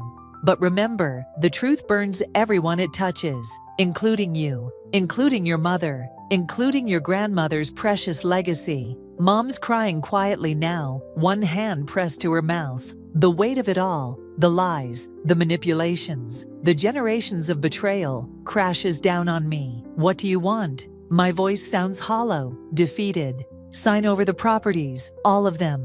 Walk away from this vendetta before it destroys what's left of your family. He pulls out papers from his jacket. Your mother needs peace. Your sibling deserves a fresh start. The papers blur before my eyes. Everything I thought I knew, everyone I thought I could trust, all of it built on lies. Don't, Mom whispers. Please, Ariel, don't. Quiet, Frank commands, and she falls silent, just like always. I stare at the papers, at Frank's expectant smile, at Mom's tears. Grandmother's last words echo in my mind. Some victories cost more than defeats. But what about the cost of surrender? My phone chirps distantly from Tina's room. Probably David wondering why I missed our follow-up meeting. David, who has copies of everything. David, who knows things even Frank doesn't know yet. I need time, I say, hating how weak my voice sounds. To think. Frank's smile widens. You have until tomorrow. Choose wisely. He leads Mom out, leaving me alone with the journal, the papers, and the crushing weight of understanding that sometimes the greatest betrayals come from those we trusted most. But maybe, just maybe, that's also true for salvation. The USB drive feels heavy in my pocket as I walk into the family meeting Frank arranged. Everyone's gathered in grandmother's old study. Mom, Frank, Linda, even George. David waits outside with copies of everything, ready to act if I don't check in within an hour. Have you made your decision? Frank asks, gesturing to the paper on the desk. I pick up the pen. turning it slowly. Actually, I have some documents of my own to share first. Linda shifts nervously in her chair. Ariel, think carefully about, oh, I connect the USB drive to grandmother's old computer, still sitting in its place of honor. Did you know she never turned this off? Just left it running, recording everything. Frank's smile falters. What are you talking about? The screen flickers to life, showing security footage of this very room. Dated 3 days before grandmother died. I found something interesting, I say, pressing play. Watch. On screen, Frank and Linda stand arguing with grandmother. The audio is crystal clear. You can't prove anything, Frank says. I can prove everything, grandmother replies. The money laundering, the accident, all of it. Did you really think I wouldn't protect my granddaughter? Present-day Frank lunges for the computer, but I'm faster, backing away with the remote. Keep watching. It gets better. Linda's voice emerges from the speakers. We had a deal, Margaret. I keep quiet about Frank's involvement in the accident. And you? Enough, Frank shouts, but Mom raises her hand. Let it play, she says quietly. I need to hear this. The footage continues, revealing layer after layer of manipulation. Frank's schemes, Linda's complicity, the truth about my father's death. Mom's hands cover her mouth, tears streaming down her face. You're not the only one who can gather evidence, I tell Frank. Grandmother taught me well. Evidence of what? He tries to sound confident, but his eyes keep darting to the screen. Some edited footage? Proves nothing. Maybe not alone. I pull out my phone, showing the email I'd queued up. But combined with these financial records David helped me uncover, the police might be interested. You wouldn't dare, Linda stands, panic in her eyes. Think about your mother, your sibling. I am thinking about them. I look at Mom. That's why I already sent everything to the district attorney. 10 minutes ago. The room erupts in chaos. Frank lunges for me again, but George surprisingly steps in his way. Don't, George says. It's over. Linda collapses into her chair. How long have you known about you embezzling from our joint accounts? George's voice is ice. Long enough. I was just waiting to see who would expose you first. Mom stands slowly, one hand on her belly. All this time, you both knew how my husband really died. Sheila, Frank starts, but she cuts him off. Don't. She turns to me. The recordings. Are there more? I nod. Grandmother kept everything. She knew someday we'd need the truth. Frank's phone buzzes, a text message that drains the remaining color from his face. They're here. Through the window, we can see police cars pulling up to the house. You know what the funny thing is, I say, watching Frank's world crumble. I was ready to sign those papers this morning, to give up everything just to keep the peace. Then why didn't you? Linda asks quietly. Because I found one last recording, from the day before grandmother died. I press play one final time. Grandmother's voice fills the room. Remember, Ariel, revenge isn't about destroying your enemies. It's about protecting those who remain. Choose truth over peace, justice over vengeance. That's my real legacy to you. The sound of footsteps on the stairs grows louder. Frank looks desperately for an escape route, but there isn't one. Goodbye, Frank, Mom says softly. I should have chosen truth a long time ago. The door opens, and justice, delayed but not denied, finally arrives. I watch them lead Frank and Linda away, feeling not triumph, but a heavy sort of peace. Grandmother was right. The truth burns everyone it touches. But sometimes, that's exactly what's needed to forge something new from the ashes. The house feels different as I pack up grandmother's study. Each object holds a memory now. The computer that revealed the truth, the desk where Frank signed his confession, the chair where Mom finally broke her silence about Dad's death. David helps me sort through the last of the papers.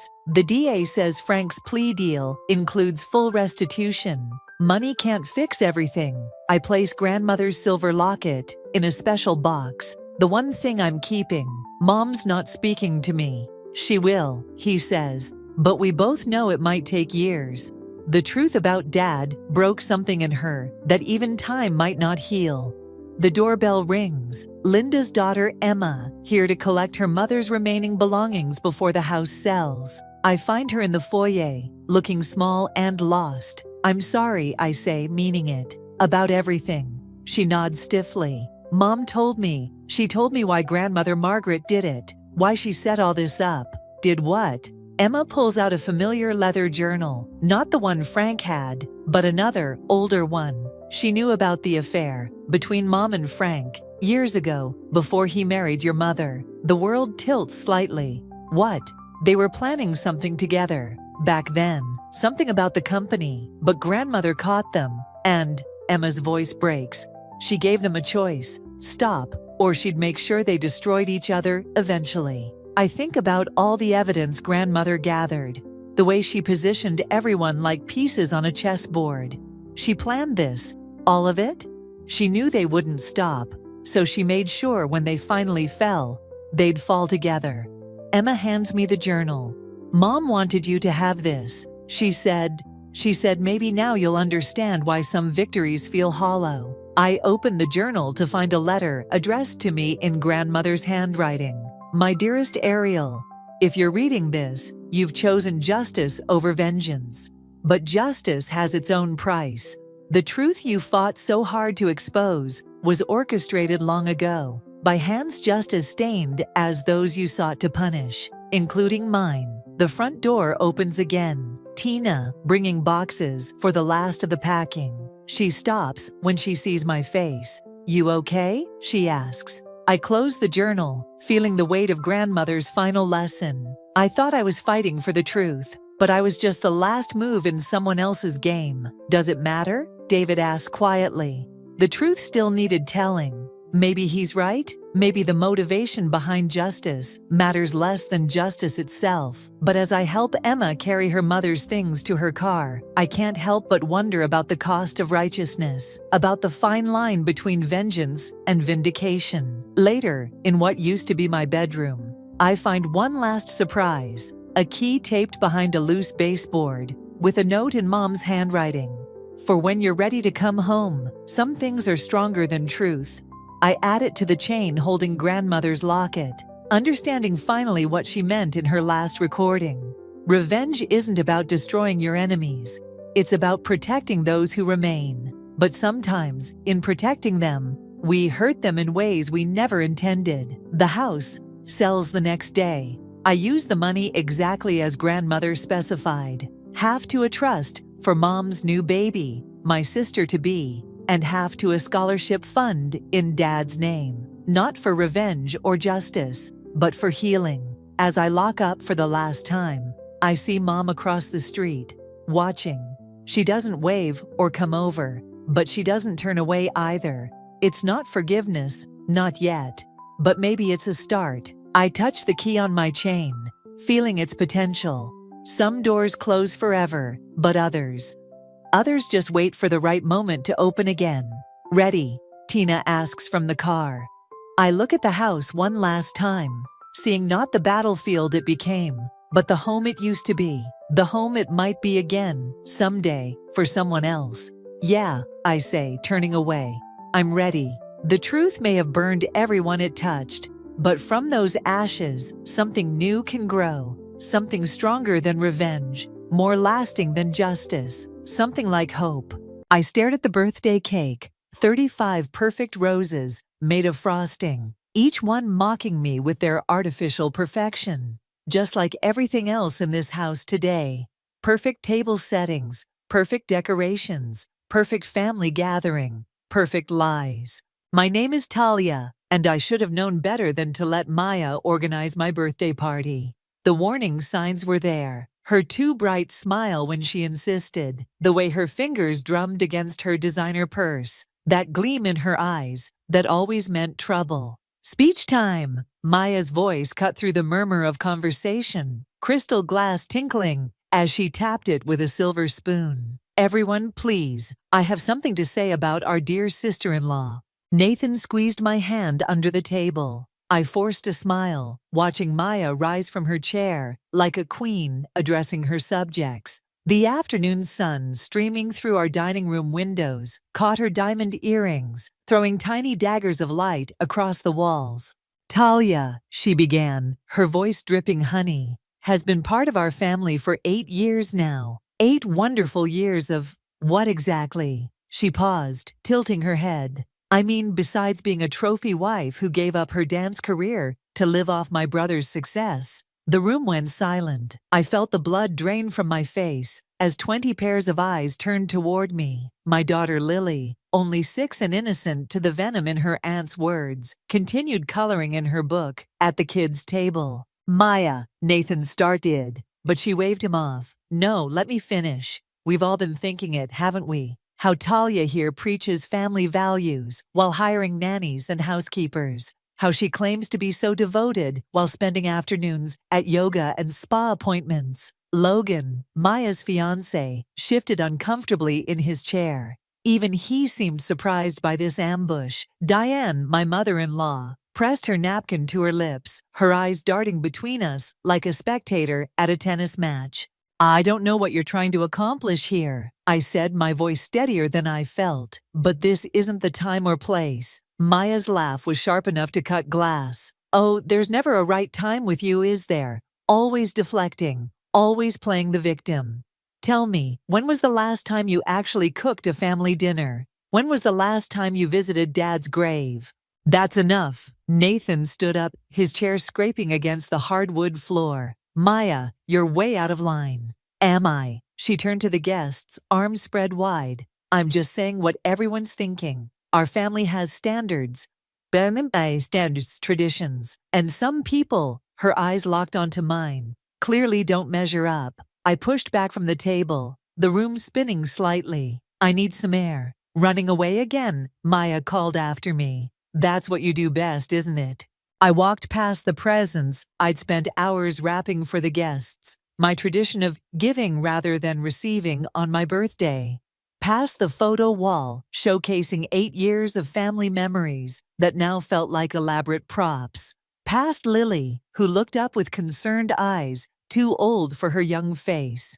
In the kitchen, I gripped the marble counter, knuckles white, listening to the chaos erupting in the dining room. Nathan's angry voice, Diane's attempts at peacekeeping, the awkward murmurs of guests, probably already texting about the drama. "Mommy?" Lily appeared at my side, clutching her coloring book. "Why is Aunt Maya being mean?" I pulled her close, breathing in the sweet scent of her strawberry shampoo. "Sometimes grown-ups forget their manners, sweetheart." But looking over my daughter's head at my reflection in the window, I saw something shift in my eyes. Something hard and cold, taking root where warmth used to be. Maya wanted war. Fine. She'd learned that the perfect sister-in-law she loved to mock had teeth. I heard footsteps approaching, Nathan's familiar gait. But for the first time in our marriage, I didn't want his comfort or his explanations about his sister. I wanted revenge. And as I held my daughter tighter, I began to plan. 3 days after my birthday disaster, I found Maya rearranging my kitchen cabinets while Diane watched from the breakfast nook, wringing her hands like a helpless spectator. "The organizing system was confusing," Maya said without looking at me, shifting my carefully labeled spice jars. "I'm doing you a favor, really." I counted to 10 in my head, watching her deliberately place the cinnamon where the curry powder belonged. I wasn't aware my kitchen needed organizing.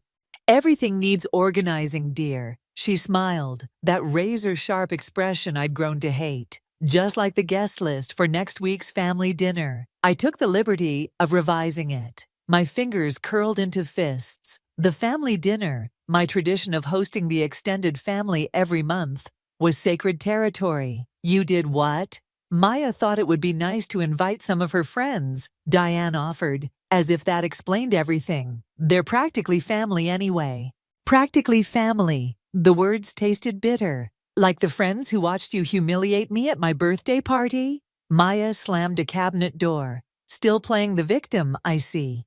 This is exactly why the family needs someone who can maintain our social standing. Someone who understands tradition." Nathan won't agree to this, but even as I said it, I heard the uncertainty in my voice. Nathan already agreed. Maya's smile widened. He thinks it's a wonderful idea. In fact, he suggested we make it a monthly rotation. You know, share the hosting duties. The betrayal hit like a physical blow. I steadied myself against the counter, remembering how distant Nathan had been these past few days, avoiding my eyes over breakfast, working late. I should go check on Lily, I managed, turning toward the stairs. Oh, don't worry about her. Maya's voice followed me. I sent her to play with the neighbors. They're much more experienced with children, don't you think? I froze mid-step. You sent my daughter where? Bah.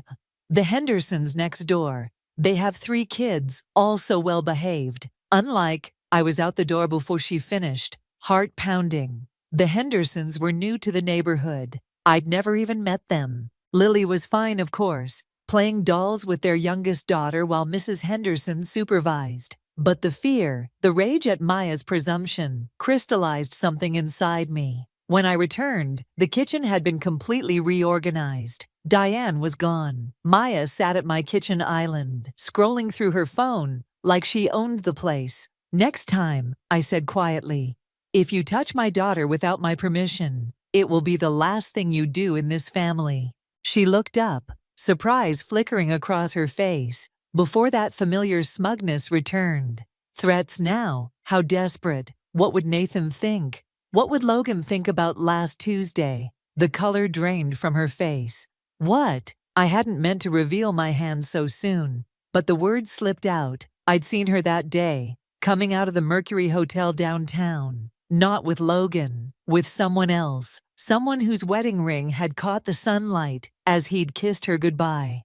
You're imagining things, she said, but her voice shook slightly. Am I?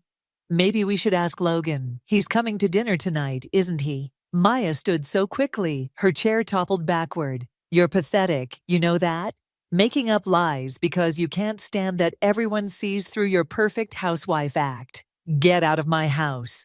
She gathered her designer bag, hands trembling. At the door, she turned back. This isn't over. No, I agreed.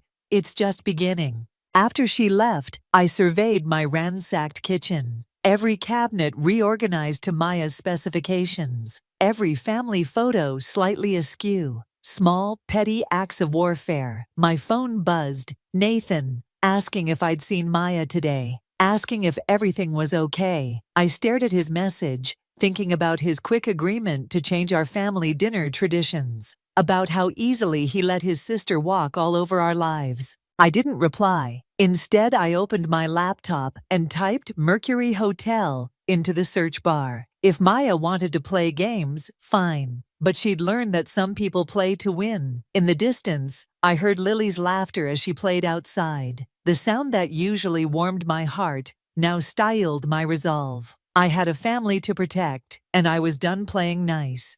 The Mercury Hotel's security footage played on my laptop screen. Grainy, but clear enough. Maya entering through the side door at 2:15 p.m. Maya leaving at 4:45 p.m. Between those timestamps, a story unfolded that could destroy her carefully constructed world. I'd spent a week tracking her movements, piecing together her secrets. The man she met wasn't just any married man. He was Logan's business partner. The irony might have made me laugh if I wasn't so disgusted. My phone buzzed. Logan's name appeared on the screen. Can we meet? His voice sounded strained. Alone, it's about Maya. The cafe we chose sat on the edge of town, far from our usual social circles. Logan was already there when I arrived, his usual polished appearance, slightly disheveled. I know what you've been investigating, he said without preamble. About Maya and James. I stirred my untouched coffee. How long have you known? 3 months. He laughed hollowly. I hired a private investigator after I found suspicious transfers in our company accounts. Turns out Maya and James have been embezzling funds together. The revelation hit like a thunderbolt. This wasn't just about an affair. It was about money, power, the very things Maya accused me of chasing. Why tell me this? Min. Logan leaned forward. Because Maya's planning something big at the charity gala next week. Something to completely discredit you in front of everyone who matters. I thought maybe you deserved a warning. How generous of you. My voice dripped acid. And this has nothing to do with protecting your own interests. We could help each other. His eyes gleamed with calculation. I have proof of the embezzlement. You have proof of the affair. Together we could destroy her. The words tasted like ash. The cafe door chimed. Nathan walked in, stopping short when he saw us. The color drained from his face. What's going on here? His voice was dangerously quiet. Logan stood smoothly, just discussing the charity gala arrangements. I should go. After he left, Nathan took his seat. Want to tell me the truth? Like you told me the truth about changing our family dinner traditions. The words escaped before I could stop them. That's different. Maya is family. And what am I? His silence spoke volumes. That evening, I sat in our bedroom reviewing the security footage again when Maya called. Her voice was silk over steel. I saw you with Logan today. Funny, I saw you with James last week. A sharp intake of breath. Then, you have no idea what you're dealing with. Actually, I do. $3 million worth of ideas, transferred through offshore accounts. Does Logan know how much you've stolen? The line went dead. Minutes later, my phone exploded with notifications. Maya had posted old photos from my dancing days. Private photos, somehow stolen from my password-protected cloud storage. Photos that, taken out of context, painted a very different picture of who I was. The comments started rolling in, whispers, judgments. The carefully crafted reputation I'd built crumbling with each new share. Nathan burst into the room. What the hell is this? Ask your sister. I kept my voice steady, though my hands shook. Ask her about the Mercury Hotel, about James, about the money. What money? What are you talking about? Your perfect sister is a thief and a liar. I turned my laptop toward him, showing the footage. And now she's trying to destroy me because I found out. He stared at the screen, his world visibly shifting. This can't be real. It is, and there's more. I pulled out the financial records Logan had sent. Much more.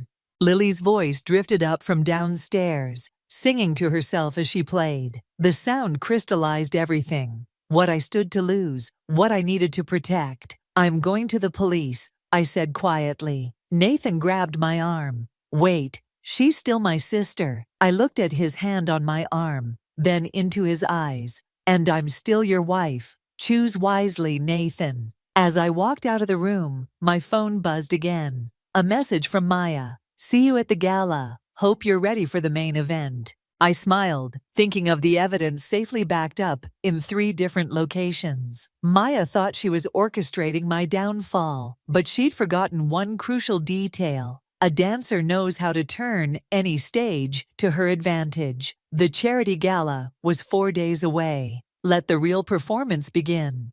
The charity gala invitation sat on my desk like a loaded gun. 3 hours before the event, and my hands wouldn't stop shaking. Not from fear, from anticipation. Diane appeared in my doorway, her face drawn. Maya's telling everyone you're having an affair with Logan. I continued applying my lipstick, the red as sharp as a warning. Is she now?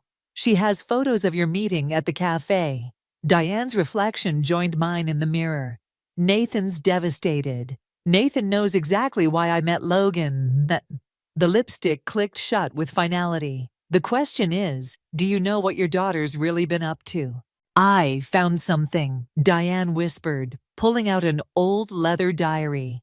In Maya's childhood room. I think you need to see this. The diary entries dated back 15 years. Page after page of Maya's obsession with destroying other women's relationships, detailed like battle plans. Women who had what she wanted, women who stood in her way. I wasn't her first target. I was just her most ambitious one. My phone buzzed. A text from Logan. Maya knows I told you everything. She's planning something tonight. Be careful. Does Nathan know about this? I held up the diary. Diane shook her head. I came to you first. Maybe we should cancel tonight. No. I stood smoothing down my black evening gown. Tonight ends exactly as planned. The grand ballroom sparkled with false promises and prettier lies. Maya held court near the champagne fountain, wearing white like she was already a bride. Logan, nowhere in sight. Nathan intercepted me at the entrance. "We need to talk." About the photos Maya's spreading? I kept my voice low. Or about the $3 million she stole with James? About this. He thrust his phone at me. On the screen, an email from Maya to the family lawyer. A petition for sole custody of Lily, filled with allegations about my unstable behavior and unfit parenting. The room tilted dangerously. She wouldn't dare. She already has. The paperwork goes through tomorrow morning. Everything shifted. The evidence of Maya's affair, the embezzlement. It all felt trivial compared to this new threat. She wasn't just coming after me anymore. She was coming after my daughter. "Where's Logan?" I scanned the crowd. Called in sick. Nathan's laugh was bitter. Convenient timing. Maya approached, champagne in hand. "Lovely evening for a family scandal, isn't it?" "You're not getting anywhere near my daughter." My voice came out steady, deadly. "Oh, but I am." She leaned closer. "And after tonight, everyone will know exactly why you're an unfit mother. James sends his regards, by the way. He's quite good with digital manipulation." The implications that hit me like ice water. They weren't just planning to expose my meeting with Logan. They were going to fabricate evidence of an affair. "You really want to play this game?" I pulled out my phone. "Because I have the real hotel footage, the real financial records." Bossistaside. "One call to the police." "Go ahead." Her smile turned razor sharp. "But ask yourself, who will look worse? The grieving sister trying to protect her niece, or the vengeful woman destroying her family over lies?" Nathan stood frozen between us, the weight of 15 years of manipulation visible in his eyes. "You have 1 hour," Maya continued. "Sign over custody willingly, or watch your reputation burn. Your choice." She glided away, leaving the scent of expensive perfume and victory in her wake. "What are you going to do?" Nathan asked quietly. I thought of Lily at home with her babysitter, probably reading her favorite bedtime story. Thought of the diary in my purse, the evidence on my phone, the years of Maya's calculated destruction. "Call your mother," I said, pulling out my phone. "Tell her to bring the diary." "And Nathan," I caught his arm as he turned.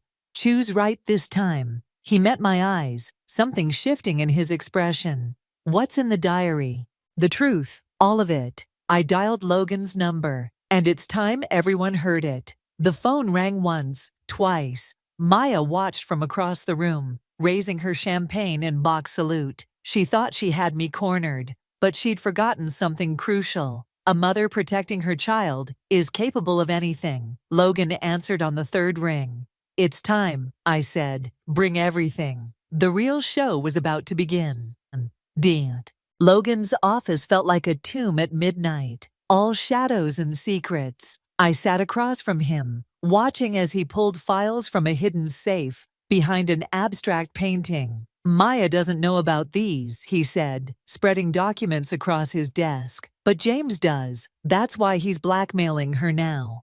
The papers revealed a deeper conspiracy than I'd imagined. Not just embezzlement, identity theft, forged documents, a whole network of financial fraud spanning years. Maya's name appeared everywhere, tangled with James's, in a web of deception that made my stomach turn. "Why show me this now?" Logan's laugh was hollow. "Because in 48 hours, everything crashes down. The auditors are coming. James is planning to pin it all on Maya, and she's planning to pin it on me." My phone buzzed. "Nathan, where are you?" "Maya's here with the lawyers." I ignored it. "What about the custody petition?"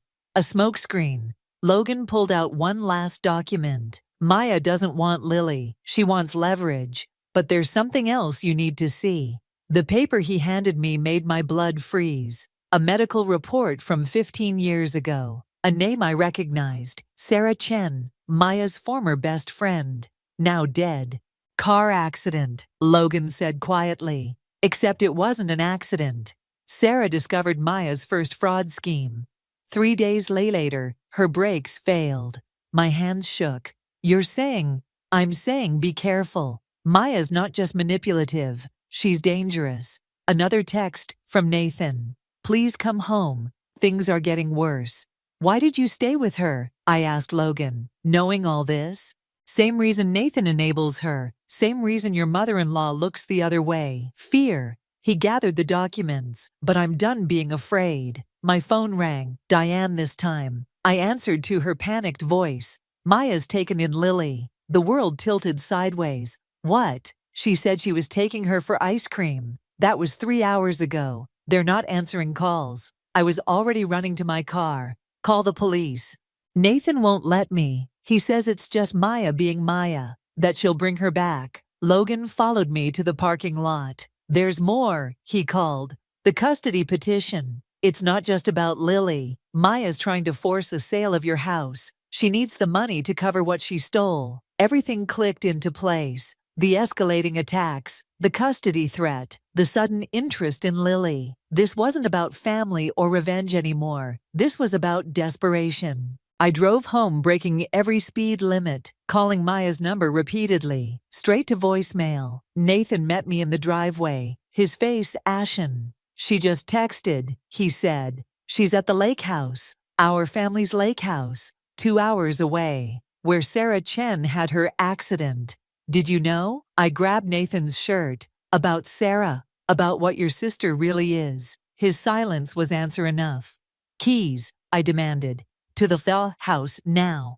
Talia, wait. Maya's not thinking clearly. If we call the police, if anything happens to Lily, I will burn this entire family to the ground. My voice didn't even sound like mine anymore. Starting with you. He handed over the keys. My phone buzzed one last time. Maya. Tick-tock, sister dear. How far would you go to keep your perfect life?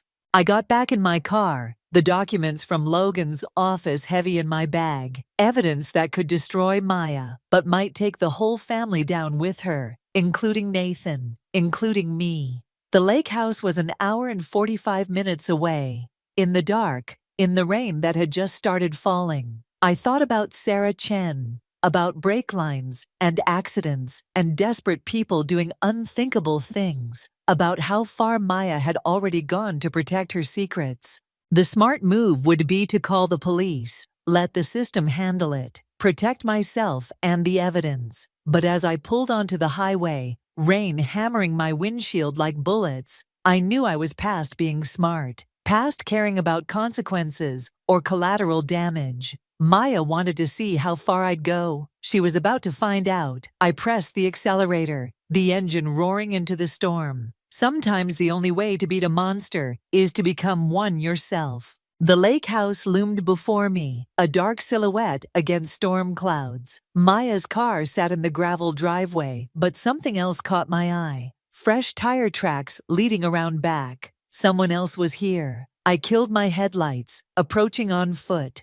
Through the window I saw Lily asleep on the couch, her favorite stuffed rabbit clutched tight. Maya paced nearby, phone pressed to her ear. It wasn't supposed to go this far, she was saying. You promised nobody would get hurt. James's voice, tinny through the speaker. Plans change. The girls are insurance now. My blood turned to ice. I reached for my phone to call the police, but a hand grabbed my wrist. I wouldn't, Logan whispered, materializing from the shadows. James has people watching. One call, and things get ugly. What are you doing here? Same as you, trying to stop this before a gunshot cracked the night. Logan crumpled, red blooming across his chest. Maya's scream pierced the air. I dove behind a bush as James emerged from the trees, gun trained on the house. Come out, Maya. Time to finish this. Inside, Maya grabbed Lily, shaking her awake. My daughter's confused cry tore at my heart. Nobody else had to die, James called. But you just couldn't help yourself, could you? Had to keep pushing, keep taking. I crawled toward the back door, staying low. Logan lay motionless, his blood black in the moonlight. The evidence, the documents that could have saved us, scattered around him like fallen leaves. Maya's voice trembled. I'll give you the money. All of it. Just let us go. Too late. The auditors are coming tomorrow. Someone has to take the fall. I reached the door, easing it open. Maya stood in the kitchen, Lily clutched to her chest. Our eyes met across the room. For the first time, I saw real fear in my sister-in-law's face. "Mommy," Lily whimpered. "It's okay, baby," I whispered. "Everything's going to be okay." James's footsteps crunched on gravel, approaching the front door. Maya's grip on Lily tightened. "Give her to me," I mouthed. She shook her head, tears streaming. "He'll kill us all." The front door handle turned. In that moment, I saw everything clearly. Maya's lifetime of manipulation, her desperate need for control, all of it born from the same fear I felt now, the fear of losing everything. I stepped into the light. "Let her go, Maya." "Talia, don't." The front door burst open. James entered, gun sweeping the room. How touching. The whole family together. "Take me," I said. "I'm the one who found the evidence. I'm the threat." "Mom, no." Lily struggled in Maya's arms. James laughed. "Noble, but you're not the one who stole my money." "Check your accounts," I said. "While you were busy playing kidnapper, I transferred everything to an offshore account. Kill me, and you'll never see a cent." A lie, a desperate gamble. But James hesitated. Maya's eyes widened, understanding dawning. "The documents. You already had copies." I kept my eyes on James. "Let them go. This is between us now." The moment stretched like glass about to shatter. Then Maya moved, shoving Lily toward me and lunging at James. The gun went off. Maya fell. Lily screamed. I grabbed my daughter, shielding her as James turned the gun toward us. But Maya wasn't finished. From the floor, she swept James's legs. They grappled, the gun skittering across hardwood. "Run!" Maya screamed. I fled with Lily, my daughter's sobs muffled against my shoulder. Behind us, another shot rang out, then silence. In the driveway, I found Nathan and Diane emerging from their car, faces pale with horror. "The police are coming," Nathan said, reaching for Lily. I couldn't let it happen again. Not like Sarah. Sirens wailed in the distance. I looked back at the house, thinking of Maya, of Logan, of all the twisted paths that led us here. "Stay with her," I told Nathan, handing over our daughter. "Talia, wait." But I was already running back inside, toward whatever nightmare awaited.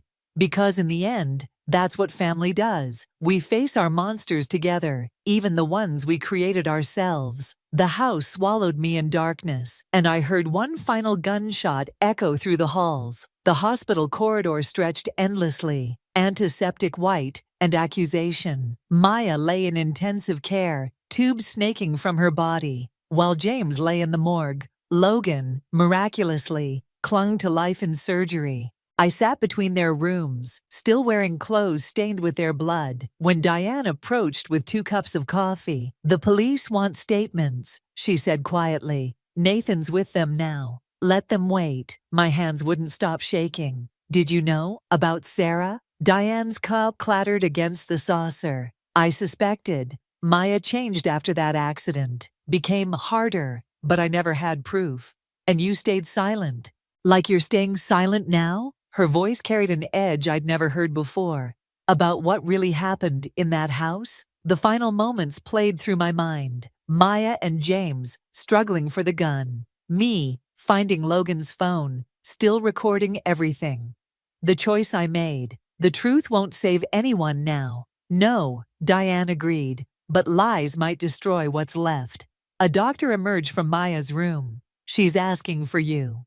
Maya looked smaller somehow, stripped of her designer clothes and perfectly styled hair, her eyes fixed on me the moment I entered. "Did you do it?" she whispered. "Delete the recording." I pulled Logan's phone from my pocket. The evidence that would prove Maya shot James in cold blood, not self-defense. The truth that would send her to prison, instead of being hailed as a desperate victim protecting her family. "Why did you come back?" she asked, "after everything I did." "Because you saved Lily. I put her in danger in the first place." "Yes, you did." Silence stretched between us, heavy with 15 years of rivalry and resentment. "I never meant," Maya's voice cracked. "It wasn't supposed to be like Sarah. James said he'd just scare her, make her back off. But then, the brakes failed. I couldn't stop it. Couldn't stop any of it. The lies just kept growing." I thought of my own lies, my careful plans for revenge, how easily they'd spiraled into this nightmare. The police found documents at the lake house, I said. Financial records. They'll have questions. Logan's records? A bitter laugh turned into a cough. He was always the careful one, keeping evidence against everyone. Not everyone. I held up his phone. Just the ones he couldn't trust. Maya's monitors beeped steadily, counting heartbeats of decision. I wanted your life, she whispered. Your perfect marriage, your beautiful daughter, the way everyone loved you so easily. I thought if I could just break it apart. It was never perfect. No, she closed her eyes, but it was real. The phone felt heavy in my hand. One button would erase the truth, protect Maya from justice, preserve what remained of our family's reputation. Another would ensure she finally faced consequences for her actions, starting with Sarah. Nathan appeared in the doorway, Lily asleep in his arms. The sight of them made my decision crystallize. The recording stays, I said, but not the part about Sarah. That truth dies with us. Maya's eyes snapped open. Why? Because Lily deserves to know her aunt saved her, not how many others you destroyed getting here. I placed Logan's phone on her bedside table and stood. The police will want your statement about James, I continued. About the embezzlement. Tell them everything. They'll still send me to prison. Yes, but not for murder. I turned to leave, but Maya's voice stopped me. I'm sorry for all of it. I know. I looked back one last time. So am I. In the hallway, Nathan waited. The doctors say Logan's out of surgery. He'll make it. Good. I took Lily from his arms, breathing in her sweet, innocent scent. Let's go home. What about Maya? What that? I thought of the recording, of Sarah, of all the twisted paths that led us here. She'll face what's coming. We all will. As we walked out of the hospital, dawn broke over the horizon. The night's shadows retreated, but I knew some would always remain, hiding in the corners of our family's history. Sometimes revenge isn't about destroying your enemies. Sometimes it's about letting them destroy themselves while you walk away, carrying the weight of truths better left in darkness. The courtroom emptied slowly, murmurs and whispers trailing in everyone's wake. Maya's sentencing had been swift. 5 years for financial fraud. The truth about Sarah Chen stayed buried, a secret shared between sisters who'd tried to destroy each other. I lingered, watching Maya being led away. She paused at the door, turned back. Our eyes met across the emptying room. No words, just a slight nod, acknowledgement of everything gained and lost in our war. Outside, Logan waited by his car. His chest still bore the scars of that night, visible even through his expensive suit. The company's yours now, I said, handing him the last of Maya's signed documents. And what will you do with your shares? His voice carried an edge of curiosity. You could be very wealthy. I thought of the trust fund I'd set up. Maya's stolen millions, redirected to families of fraud victims. I have everything I need. She'll be out in 3 years with good behavior. I know. I met his gaze. Will you be waiting? He smiled, that same calculating smile that once made me trust him. Will you be watching? Always. At home, Nathan sat at our kitchen table, Diane beside him. Between them lay Sarah Chen's old diary. The real one, not the fabricated version I'd let the police find. You knew, Diane said quietly. About Sarah, about everything. Not everything. I took the diary, felt its weight. Just enough. Maya asked me to give you this. Nathan slid an envelope across the table. Inside, a single photo. Maya and me at my wedding, both laughing at some forgotten joke. On the back, 2 words. I'm sorry. Are you? Nathan asked. Sorry for any of it. I touched the photograph, remembering that moment of genuine joy before everything unraveled. I'm sorry I became someone who could do what I did, but I'm not sorry I did it.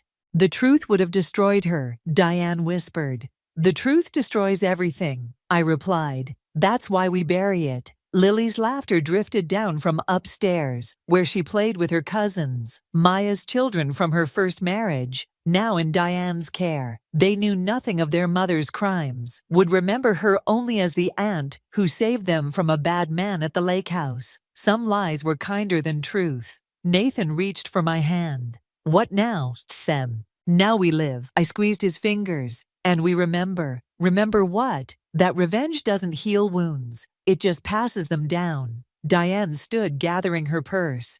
I should have protected you both. All those years watching Maya's jealousy grow, watching her hurt out people. I thought staying neutral was kindest.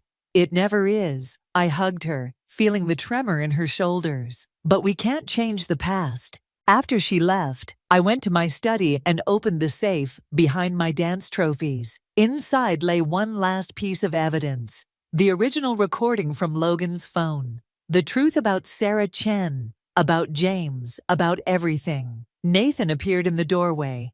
Keep it? No. I pressed delete, watched years of secrets vanish in a moment. Some shadows need to stay buried. Upstairs, children's laughter continued, innocent and free. Tomorrow, they'd ask about their mother, about the lake house, about why everything had changed. We'd tell them carefully crafted half-truths, shield them from the darkness their parents had created. But in quiet moments, I'd remember Maya's face in that hospital room, the weight of Logan's phone in my hand, the choice between justice and mercy. I'd remember how revenge had transformed me, how easily righteousness became cruelty. The doorbell rang, dinner guests arriving, life continuing its steady march forward. I closed the safe, hiding away the last remnants of our family's darker chapter. Ready? Nathan asked. I thought of Maya in her prison cell, of Logan with his hollow victory, of Sarah Chen's unavenged ghost, of all the ways revenge had changed us, marked us, saved and destroyed us. Yes, I said, taking his hand. I'm ready. Because that's the thing about shadows. They never really disappear. They just wait for the right moment to remind you of who you were, who you became, and all the choices that led you here. Sometimes that reminder is enough. The silver knife trembled in my hand as I sliced through the prosciutto, paper-thin pieces curling onto the marble counter. Everything had to be perfect tonight. The first time meeting my son's fiancée deserved nothing less than immaculate presentation, even if my gut churned with an inexplicable dread. I'm Sutton, and after 22 years of being the only woman in Liam's life, I was about to share that privilege with someone else. The doorbell chimed. My knife slipped, nearly catching my finger.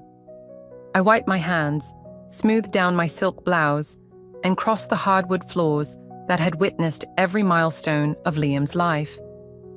Now they'd carry the weight of this moment too. Mom. Liam's embrace was warm, familiar. He'd grown taller than me years ago, but I still saw traces of that little boy who used to climb into my bed during thunderstorms. This is Chloe. She stepped forward, all polished edges and calculated grace. Designer dress, perfectly styled hair, and a smile that didn't quite reach her eyes. Mrs. Harrison, I've heard so much about you. Please call me Sutton. I extended my hand, but she moved in for an embrace instead, her expensive perfume overwhelming my senses. Her grip was just a fraction too tight, lasting a moment too long. Your home is absolutely charming, Chloe said, her gaze sweeping across my carefully curated living room. So, cozy, though I imagine it must feel quite empty now that Liam's moved out. The slight pause before cozy didn't escape me. Neither did the way she kept her hand possessively on Liam's arm. Wine, I offered, leading them to the dining room where candles flickered against crystal glasses. It's a Bordeaux from 2015. Oh, I only drink natural wines now, Chloe said. The sulfites, you know. But don't worry about me. Liam jumped in. The table looks amazing, Mom. You didn't have to go through all this trouble. It's no trouble, I said, watching Chloe examine the place settings with the scrutiny of a health inspector.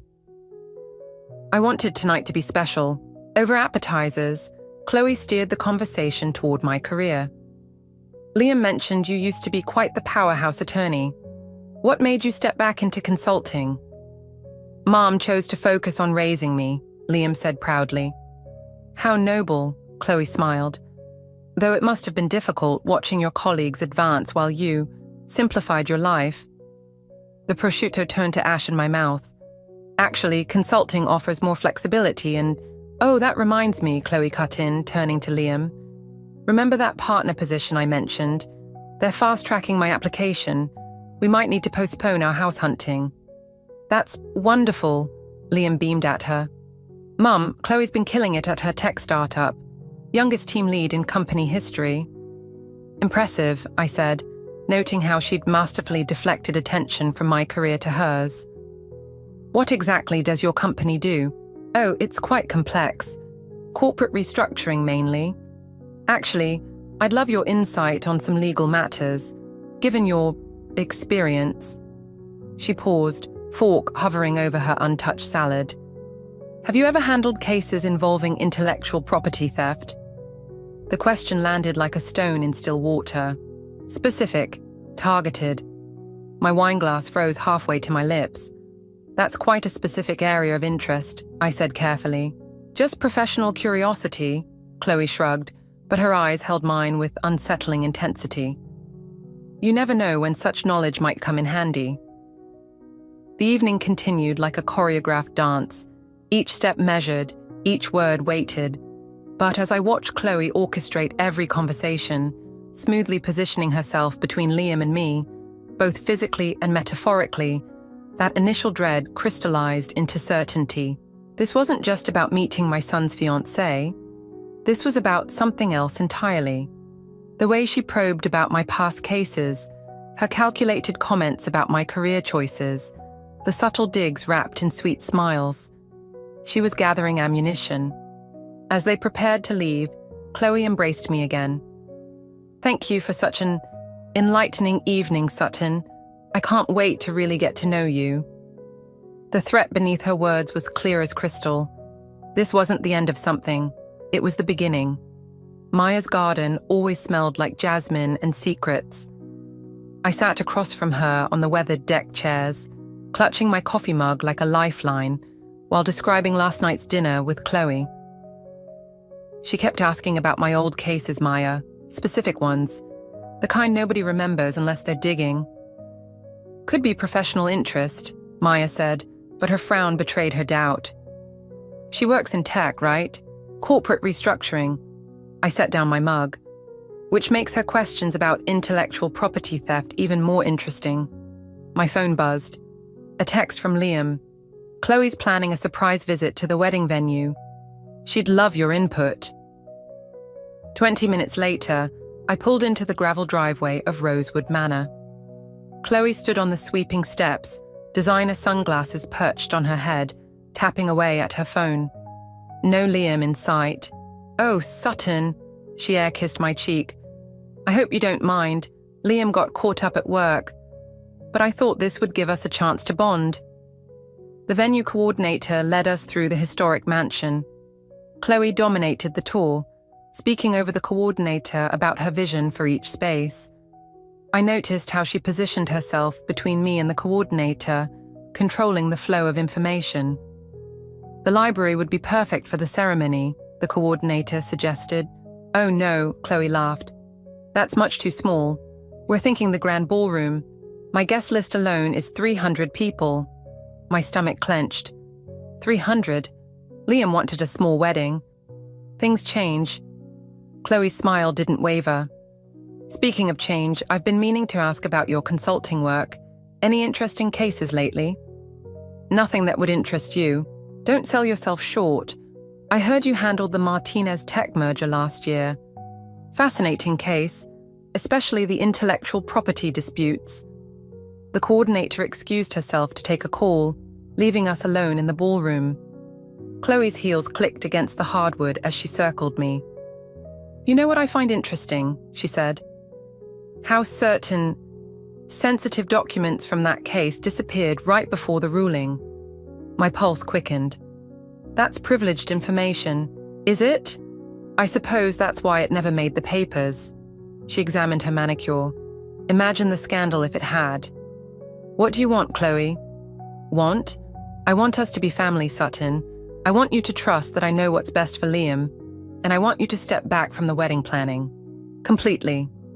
And if I don't, then we'll have to have a very different conversation about trust, and documents, and statute of limitations. The coordinator returned, chattering about table arrangements. Chloe transformed instantly, all smiles and enthusiasm. That evening, I sat in my home office, staring at the Martinez case files. My phone lit up with a text from an unknown number. Interesting day at Rosewood. We should talk. Ethan, Chloe's co-worker. Before I could respond, Liam called. Mom, Chloe told me about the venue. Isn't it perfect? It's grand. I hesitated. Liam, are you sure this is what you want? It seems very different from what we discussed. I know it's not what we planned, but Chloe has this amazing vision, and her connections could really help my career. You understand, right? I thought of the Martinez files, of Chloe's veiled threats, of my son's voice tinged with hope and uncertainty. Of course I understand, I lied. Whatever makes you happy. After hanging up, I opened my laptop and typed Chloe Bennett into the search bar. If she wanted to dig into my past, I could do some digging of my own.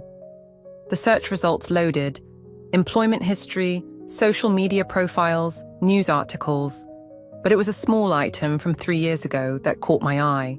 A brief mention of another engagement, ended abruptly amid rumors of corporate espionage. My phone buzzed again. Ethan. There's more to Chloe than anyone knows. Meet tomorrow. I typed back, name the place. The Martinez file sat heavy on my desk, a reminder of past mistakes and present threats. Chloe thought she had me cornered, but she'd made one crucial error. She'd threatened the wrong mother. The coffee shop buzzed with morning chatter, but Ethan's voice cut through it like a knife. She did the same thing at her last company, got engaged to the CEO's son, gained access to sensitive information, then disappeared when the merger went through. I studied him across the table, rumpled shirt, shadows under his eyes, fingers drumming nervously on his paper cup. Not exactly the picture of a reliable witness, but his details were too specific to ignore. Why are you telling me this? Because I've watched her do it again. The engagement, the careful questions, the way she positions herself. He leaned forward, and because I saw what happened to James Porter, the name hit me like a physical blow. James Porter, the CEO's son from Chloe's previous engagement. I'd seen the name in my research, but nothing more. What happened to him? Ethan's phone buzzed. His face went pale. She's here, at the office. I have to go. He hurried out, leaving me with more questions than answers. I pulled out my phone, searching for James Porter. Nothing recent, but an archived article caught my eye. Tech Air steps down after security breach scandal. My phone rang. Liam. Mum, you'll never believe it. Chloe just got promoted to Director of Operations. We're celebrating tonight at Laurent's. You'll come, right? The same restaurant where I'd celebrated making partner 15 years ago. Of course she'd choose that. Wouldn't miss it, I said, already pulling up Laurent's seating chart from my old client files. That evening, Chloe held court at the best table in the house, the one with sightlines to every entrance. She wore cream silk, but her smile was all teeth. Sutton, I'm so glad you could make it. She gestured to the man beside her. This is Marcus Chen, our new investor. He was just telling me about his daughter's wedding in Bali. I recognized the name from my Martinez case files, the ones Chloe had threatened me with. How lovely, I said, watching her hand rest possessively on Liam's arm. Though I thought you wanted a small ceremony. Oh, that was before, Liam said. But with Chloe's promotion, we thought why not dream bigger, Chloe finished. Actually, Marcus's company is looking for legal consultation. I mentioned your expertise.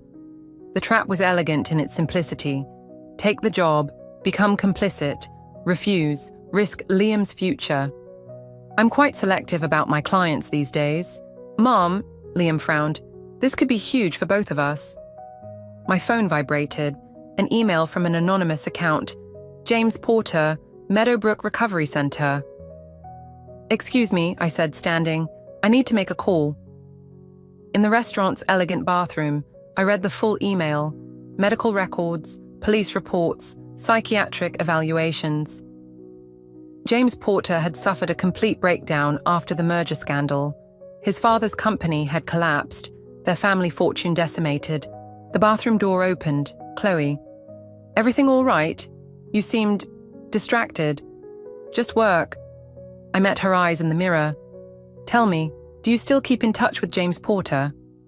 The slight widening of her eyes was all I needed. "That's ancient history," she said, her voice carefully controlled. "Though speaking of history, how is the Martinez case documentation? All properly archived? You know what's interesting about archives?" I turned to face her. They never really disappear. They just wait for the right moment. "Careful, Sutton." Her mask slipped for just a second. "Some moments can't be taken back." She left, her heels clicking against marble. Through the door, I heard Liam's laugh, bright and trusting.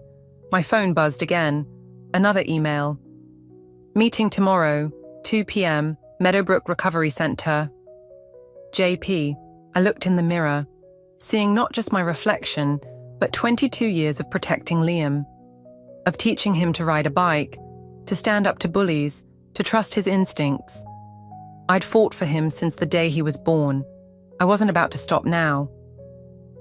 Returning to the table, I watched Chloe charm Marcus Chen, her hand still on Liam's arm. She'd orchestrated everything perfectly, the promotion, the investor, the trap. But she'd made one critical mistake. She'd threatened my son, and she was about to learn why even the most brilliant predators fear a mother's rage. Meadowbrook Recovery Center loomed against the autumn sky, all red brick and barred windows. James Porter sat across from me in the visitor's room, his expensive sweater hanging loose on his frame, hands trembling as he stirred his untouched tea. "She'll destroy him," James said, "just like she destroyed me. And the worst part, he'll thank her for it." A nurse passed by, checking on us through the reinforced glass. James flinched at the movement. "Tell me about the merger," I said. "There was no merger. That was the point. She got access to everything. Security protocols, trade secrets, client lists. By the time anyone realized what was happening," he pressed his fingers to his temples, "my father lost everything. 40 years of building our company, gone in 6 months. My phone buzzed. A text from Liam. "Mom, need your help. Chloe's arranged a meeting with Marcus Chen. Says you're joining the legal team." James noticed my expression. "Let me guess. She's already positioning herself." "What do you mean?" "The legal team was how she started with us. Said she needed to understand the company structure. Next thing I knew, she had access to everything." He leaned forward. "Has she asked about your old cases yet?" "The Martinez files." My hands went cold. "You need to understand something," James continued. "She doesn't just take information. She makes sure you're complicit. By the time you realize what's happening, you're already trapped." Another text from Maya. "Emergency. Ethan's been in an accident. Hospital says it wasn't an accident." The room suddenly felt too small. I stood, but James grabbed my wrist. "Wait, there's something else. Something about her background." The door opened. A nurse entered. "Mr. Porter, time for your medication." "No, please, I need to tell her." But they were already leading him away, his last words lost in the institutional quiet. At the hospital, I found Ethan in intensive care. "Car brake lines," Maya whispered. "Police are investigating." My phone rang. "Chloe." "Sutton, I just heard about poor Ethan. Such a tragedy. You know, he's been under so much stress lately. Apparently, he's been accessing confidential company files after hours." The threat was clear as crystal. "What do you want?" "Just what we discussed. The Martinez documentation, your legal expertise for Marcus's company, and..." A pause. "A mother's blessing for her son's happiness." Through the hospital window, I watched Ethan's monitors beep steadily. He'd tried to warn me, and now... "The meeting's tomorrow at 10, Chloe continued. "I've already told Liam you'll be there. He's so excited about us all working together." After hanging up, I sat in the hospital corridor, my hands shaking as I opened my laptop. The Martinez files stared back at me. Evidence of corporate theft, manipulated depositions, a case that could have ruined lives if the truth had come out. My phone buzzed again. An unknown number. "Grace Harrison trying to reach you. Urgent family matter." Grace, my mother. 20 years of silence, and she chooses now. A text from Liam appeared. "Mom, you're coming tomorrow, right? This means everything to me." I closed my eyes, seeing James Porter's trembling hands, Ethan's still form, the Martinez files that could destroy everything I'd built. Chloe had orchestrated it perfectly, each piece falling into place, each person exactly where she needed them. But she'd made one crucial mistake.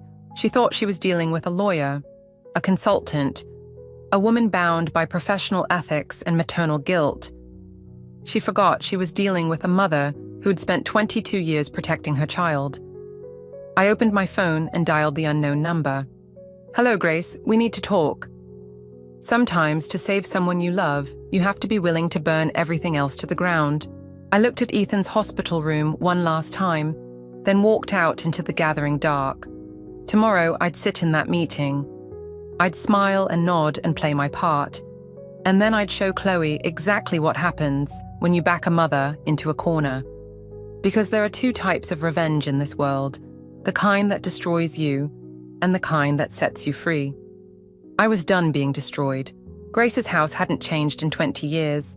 Same faded curtains, same porcelain cats, same heavy silence that had driven me away. She set down her teacup, hand steady despite her age.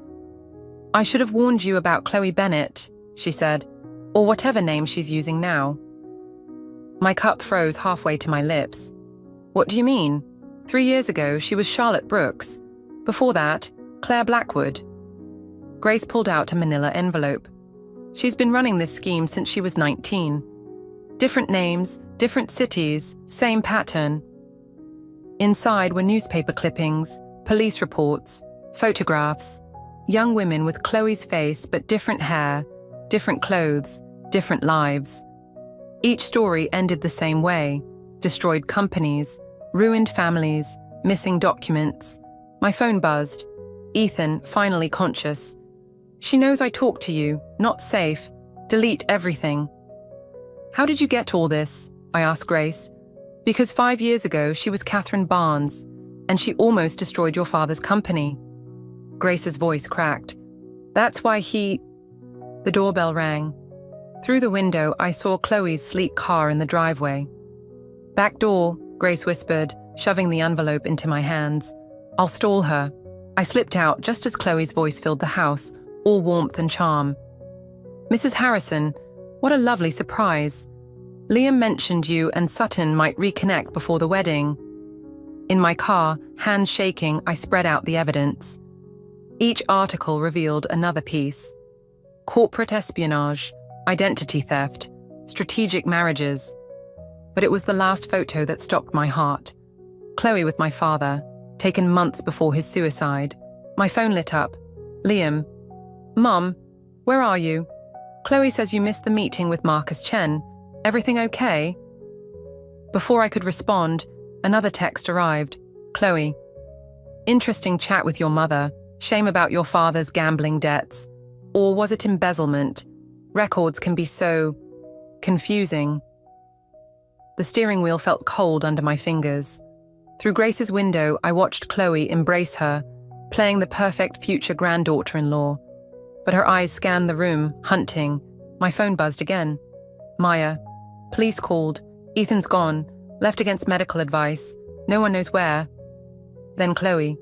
"The Martinez files by midnight, or Liam learns everything about Grandpa's accident. Your choice."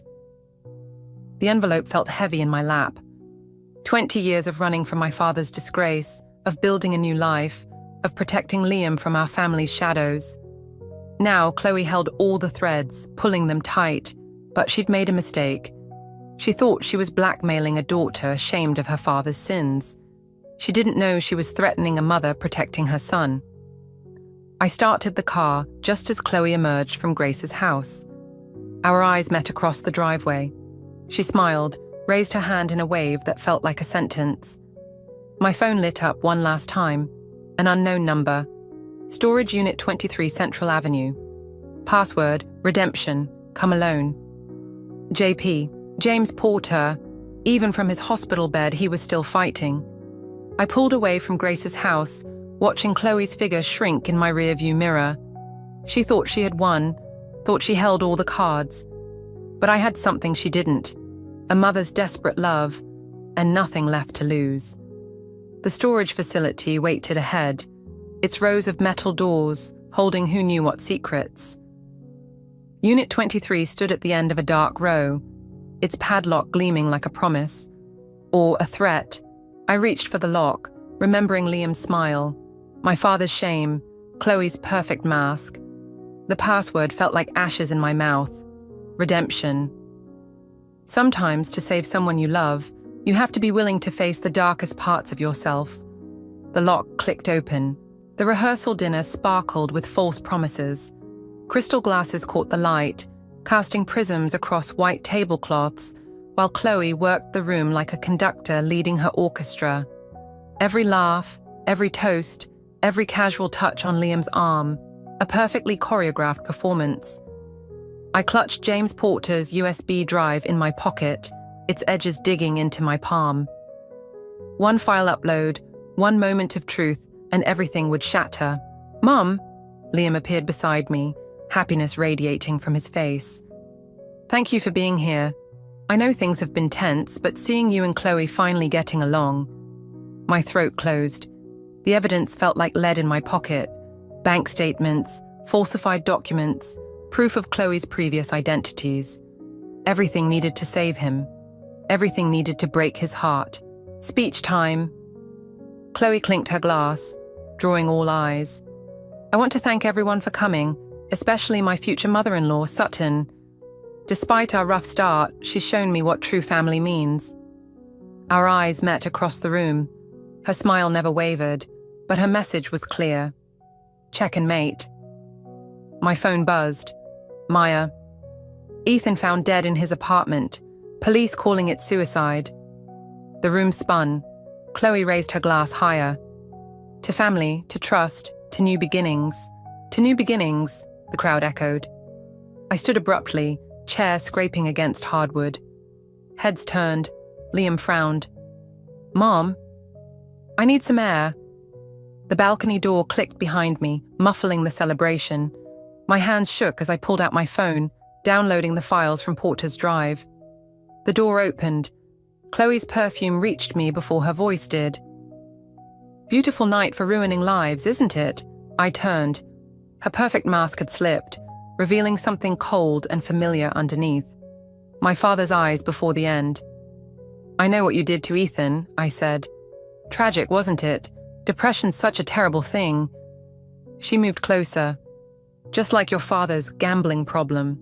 Amazing how history repeats itself." "Stay away from my son." "Your son?" She laughed softly. "Liam's already mine, and after tonight's announcement about the merger with Marcus Chen's company, his future will be too. Unless what? Delete the files, Sutton. All of them. Walk away. Let your son be happy." My finger hovered over the upload button. One press and everything would end. The door opened again. Liam stepped out, champagne in hand. "Everything okay out here?" "Perfect, darling," Chloe purred. "Your mother was just giving me some marriage advice." He beamed at us both, this beautiful boy I'd raised alone, who still saw the world in simple truths, who still believed in happy endings. "Actually," Chloe continued, "why don't you share our news, Liam?" "Mom," he grabbed my hands, eyes shining. "Marcus offered me a position running the new merger division. Chloe helped arrange everything. We're moving to London next month." The phone slipped from my fingers, shattering on the balcony floor. With it went Porter's evidence, my last chance at exposure. Isn't it wonderful? Chloe wrapped her arm around Liam's waist. A fresh start, far from old complications. I looked at my son, really looked at him, saw his joy, his trust, his complete faith in the woman beside him, saw how thoroughly she'd won. "Mum, say something." The words stuck in my throat, because in that moment, I finally understood. This wasn't about saving Liam anymore. This was about choosing between destroying his happiness or watching him walk into a trap I couldn't prevent. "Congratulations," I whispered. Chloe's victory smile flashed in the darkness. "To family," she raised her glass. My son pulled me into a hug, while over his shoulder, Chloe mouthed two final words, "Game over." And it was. Because sometimes protecting someone means letting them go, even when you know they're walking straight into the arms of the enemy, even when it breaks everything you are. The wedding venue's grand hall echoed with last-minute preparations when Grace arrived, clutching a worn leather portfolio. Her hands trembled, but her voice carried across the space. "Catherine Barnes," she called out. Chloe froze at the altar, where she'd been directing flower arrangements. The name hit like a thunderclap in the quiet room. "I'm sorry." Chloe's smile remained perfect, but her knuckles whitened around the roses she held. Or was it Claire Blackwood? Charlotte Brooks? Grace moved closer, each step deliberate. "You've had so many names, I lose track." Liam appeared from the side room. "What's going on?" "Nothing, darling." Chloe reached for him, but Grace opened the portfolio. "Your father didn't gamble away our company, Sutton." Grace's voice cracked. "She did. 5 years ago, when she was Catherine Barnes, engaged to Thomas Mitchell." I stepped out from behind the altar, James Porter's USB drive now connected to the venue's display system.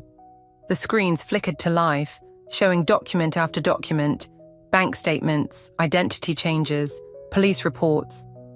"Mum?" Liam's confusion turned to concern. "What is this?" "Ask her," I said softly. "Ask her about Ethan." Chloe's mask slipped for just a moment. "Liam, they're trying to ruin our happiness. Your mother can't stand seeing you move on. And your grandmother..." "Your grandmother lost everything," Grace continued. "Just like James Porter's family. Just like Thomas Mitchell's. Just like every family you've destroyed." The doors burst open. Dylan rushed in, holding his phone. "Liam, you need to see this. The merger documents, they're not what we thought. The company's being stripped for assets. Everyone's losing their jobs." Chloe's laugh turned sharp. "You don't understand business, Dylan. Sometimes sacrifices, like Ethan..." I stepped closer. Was he a necessary sacrifice? "Ethan killed himself," she snapped, then caught herself. "But it was too late." "How did you know that?" Liam asked quietly. "His death wasn't announced as suicide." The silence stretched like a wire about to snap. "Show him," Grace whispered. I pressed play. Security footage filled the screens. Chloe entering Ethan's building the night he died, leaving hours later with his laptop. "He was unstable," Chloe's voice hardened. "He would have ruined everything. Just like your father, Sutton. Just like everyone who stands in my way. My father," I said, "was protecting me from you. And now I'm protecting my son." "Protecting him?" She laughed. "Look around, Sutton. Look what you've done. You've destroyed his happiness, his career, his future. Some mother you are." "No," Liam's voice cut through her words. "You did that. When you lied, when you killed Ethan, when you tried to turn me against my own mother, everything I did was for us." Chloe reached for him, desperation cracking her perfect veneer. "We can still have it all. London, the merger..." "The merger's fake," Dylan interrupted. "The documents just leaked. It's all been a scam from the start." Chloe's eyes darted between us, calculating escape routes. But Grace stood by one door, Dylan by the other. And on the screens above, her past played out in damning detail. "It's over," I said quietly. "Over?" Her laugh turned hysterical. "You think this is over? Ask your mother what really happened the night your father died, Sutton. Ask her who really..." "I know what happened," Grace stepped forward. "Because I was there. and I have proof. Chloe's composure shattered completely. She lunged for her bag, but Liam got there first, pulling out a gun. "Insurance," she said wildly. "Just insurance." "For what?" Liam's voice broke. "For killing my grandfather, for planning to kill my mother." Police sirens wailed in the distance. Chloe's face contorted into something unrecognizable. No longer the perfect fiancé, but something raw and desperate. "You're all the same," she spat. "Weak, sentimental, thinking love conquers all. Love is a weapon, and I wielded it perfectly." "No," I said, watching my son's heart break and heal in the same moment. "Love is what brought you down. A mother's love. The one weapon you never understood." The police burst in as Chloe made her final desperate move. But in the end, it wasn't the evidence that destroyed her. It was the truth she never grasped. That sometimes the strongest vengeance isn't in destruction, it's in protection. The demolition crew arrived at dawn. I watched from my porch as they dismantled the gazebo where Liam had proposed to Chloe, each crack of splintering wood echoing like thunder. Maya appeared beside me, coffee in hand. "You sure about this renovation?" Through the window, I could see Grace in my kitchen, sorting through old photographs. She'd found one of my father earlier, his smile untouched by what was to come. "Some structures can't be fixed," I said. "You have to tear them down completely." The newspaper on my lap carried Chloe's sentencing on the front page.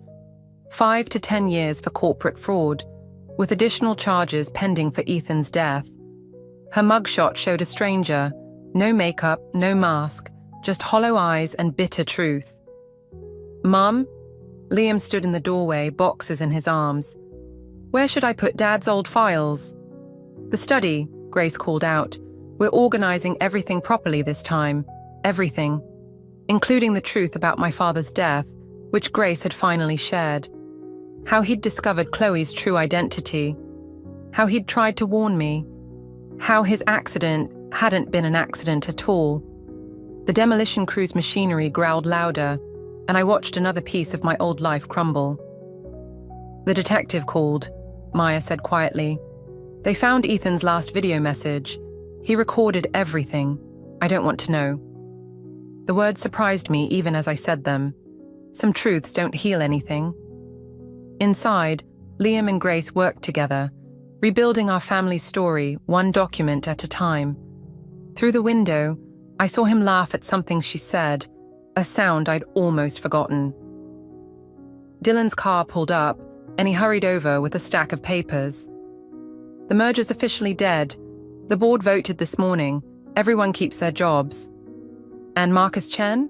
Singing like a bird to reduce his sentence. Dylan grinned. Turns out he's got quite a lot to say about Chloe's previous identities. The last wall of the gazebo fell, revealing the garden beyond. My garden. Not the pristine showcase Chloe had demanded, but the wild, honest space my father had loved. "They're bringing James Porter home next week," Maya mentioned. "His doctors say the breakthrough probably saved his life." A butterfly landed on the railing, its wings catching the morning light. For a moment, it looked like the one from my father's favorite photograph. The one where I'm 3 years old, chasing butterflies while he watched, proud and protective.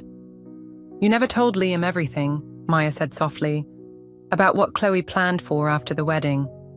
He doesn't need to know." I watched the butterfly take flight. Some burdens are meant for mothers alone. Grace appeared with fresh coffee, her hands steadier than they'd been in years. "The contractors hear about the new plans." I stood, feeling the weight of the past fall away with each step toward the future. Through the dust of demolition, I could see the foundation, strong, unchanged, waiting for something new to rise. "Mom," Liam called from inside, "I found something weird in Dad's old files. Something about a safety deposit box." I exchanged glances with Grace. Some secrets weren't meant for today. Some truths would wait for their own time, their own story. "Coming," I called back, but paused at the door. The butterfly had returned, landing now on the space where the gazebo had stood. Maya touched my arm. "You okay?" I thought of Chloe in her cell, of Ethan's final warning, of my father's sacrifice, of all the ways love could turn to poison, and poison to protection. "I'm ready," I said, and stepped inside to help my son rebuild our home. Because that's what mothers do. We protect, we survive, we rebuild. And sometimes, in the ruins of what was lost, we find something stronger than revenge, the truth of who we really are. The butterfly took flight one last time, disappearing into the morning light, leaving only shadows and possibilities behind. I stare at the birthday cake, watching 45 tiny flames dance across the frosting. Each one mocks me, reminding me how many years I've wasted believing family meant something sacred. My son Jason stands behind his wife Emily, his hands on her shoulders, while she wears that plastic smile I've grown to despise. "Make a wish, Mother," Emily says, her voice dripping with artificial sweetness. I close my eyes, not because I believe in wishes anymore, but because I need a moment to compose myself. The room feels smaller than it did this morning, like the walls of my own home are closing in around me. "Come on, Mom," Jason urges, and I hear that new edge in his voice, the one that appeared right after he married her. I'm Summer, and this is the last birthday I'll celebrate in my own house, though I don't know it yet. The flames blur as I lean forward. One breath, and they're gone, leaving only wisps of smoke and the lingering scent of burnt wax. The silence that follows feels heavy, loaded with unspoken accusations. "Well," Emily says, already reaching for the knife, "let's cut this, shall we?" "I can cut my own cake," I say, reaching for the knife. Our fingers brush, and she pulls back as if burned. "I'm only trying to help, Summer. You always make everything so difficult." "Do I?" I set the knife down harder than necessary. "Like when I helped with the wedding? Or when I watched Lily every weekend while you two were finding yourselves during that spiritual retreat?" Jason steps forward. "Mom, please, not today." "When then, Jason? When do I get to speak in my own home?" Emily's face hardens. "About that." She glances at Jason, who suddenly finds the floor fascinating. "We've been meaning to talk to you." The cake sits forgotten between us, its perfect white frosting starting to sag in the afternoon heat. Lily, my granddaughter, shifts uncomfortably in her chair, her phone forgotten in her lap. "We think it's time for a change," Emily continues.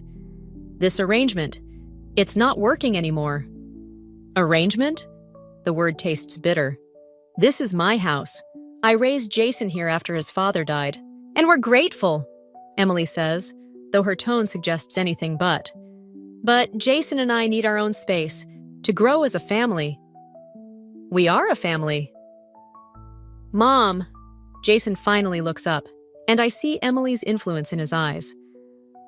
"We found you a nice apartment. It's close to the community center, and—" "You what?" The room spins slightly. "You've been planning this? Behind my back?" "Don't be dramatic," Emily sighs. "We're trying to help you start fresh. You're still young enough to build your own life." I laugh, and it sounds strange even to my ears. My life is here, with my son, my granddaughter. "That's the problem." Emily steps closer, dropping her voice. "You can't let go. You're suffocating us with your presence." The knife gleams on the table between us. I watch my hand reach for it, not to threaten, just to hold something solid while my world crumbles. Emily flinches backward. "Jason, see? This is exactly what I've been telling you." "Mom, put the knife down." Jason's voice shakes. "You're proving her point." "I wasn't." But it doesn't matter what I wasn't going to do. The story's already written in their minds. "You have until tomorrow evening," Emily says, her voice steady now that she has the upper hand. "We'll help you pack." "Tomorrow?" The word comes out as a whisper. "You're giving me 24 hours to leave my home?" "It's for the best." Jason won't meet my eyes anymore. "We'll make sure you're settled." Lily stands suddenly, tears streaming down her face, and runs upstairs. Nobody follows her. I look at the cake, at the smoke still rising from the candles, at the knife in my trembling hand. 45 years of memories in this house, and they're giving me 24 hours to pack them away. Happy birthday to me, I say, and carefully set the knife down. Won't give them the satisfaction of seeing me break. Not yet. But as I walk upstairs to start packing, I make a different kind of wish. One that has nothing to do with candles and everything to do with justice. The motel room smells like stale cigarettes and broken dreams. 3 cardboard boxes contain what's left of my life. Photo albums, legal documents, and the few precious mementos I managed to grab before Jason practically shoved me out the door. Mark sits in the threadbare armchair, watching me pace between the bed and window. You need to eat something, Summer. He pushes a takeout container toward me. I need my house back. My fingers trace the windowsill, collecting dust. You should have seen Emily's face when she called the police, like she was the victim. She called the cops? Mark straightens in his chair. When I refused to leave, said I was trespassing. A bitter laugh escapes me. In my own home, the one I paid off 15 years ago. What about the deed? In Jason's name. I transferred it last year when... I stopped pacing. When Emily suggested it would help them qualify for a better mortgage rate. God, I was so stupid. Mark's phone buzzes. He glances at it, then holds it out to me. Speaking of Emily, it's a social media post, a photo of Emily, Jason, and Lily in front of my house. The caption reads, "Fresh start for our little family. Sometimes the hardest choices are the most necessary. Hashtag blessed, family first." The phone slips from my trembling fingers onto the bed. She's already redecorating, I whisper. Lily texted me pictures. They're painting over the height marks on the kitchen doorframe. 22 years of measuring Jason, gone under a coat of Moroccan sunset, or whatever the hell Emily calls it. Summer. A knock at the door cuts him off. We freeze, exchanging glances. Another knock, more insistent. Mom? Jason's voice. I know you're in there. Mark's car is outside. Mark raises an eyebrow, asking silently if I want him to answer. I shake my head and move to the door myself, taking a deep breath before opening it. Jason stands there, holding a small box. He looks uncomfortable in his expensive button-down shirt. Emily's taste, not his. You forgot some things, he says, not quite meeting my eyes. Did I forget them, or did you prevent me from taking them? He shifts his weight. Emily we thought you might want these. He holds out the box. Inside are some old Christmas ornaments and a few framed photos. How generous of you both. The words taste like acid. Tell me, was this before or after she changed the locks? Mom, please. You're making this harder than it needs to be. Am I? Tell me, Jason, when did you start believing her lies about me? Was it before or after she convinced you to put the house in your name? His face hardens. Emily was right. You always do this. Twist everything to make yourself the victim. The victim? I step closer, forcing him to look at me. I raised you alone after your father died. I worked 2 jobs to keep that house. I was there for every scraped knee, every broken heart, every triumph and failure. And now you're throwing me away like yesterday's garbage because your wife decided I'm inconvenient? That's not... He runs a hand through his hair, a gesture so familiar it hurts. You're suffocating us, Mom. Always hovering, always judging Emily's decisions about our family. Your family? The laugh that escapes me sounds foreign, almost hysterical. I'm your family! And Emily is my wife! He shouts back, then immediately looks around, embarrassed by his outburst. Look, we've set up an account for you. There's enough money for a few months' rent while you figure things out. I stare at him, this stranger wearing my son's face. Keep your money. And your pity. Mom! Tell Emily congratulations. I start to close the door.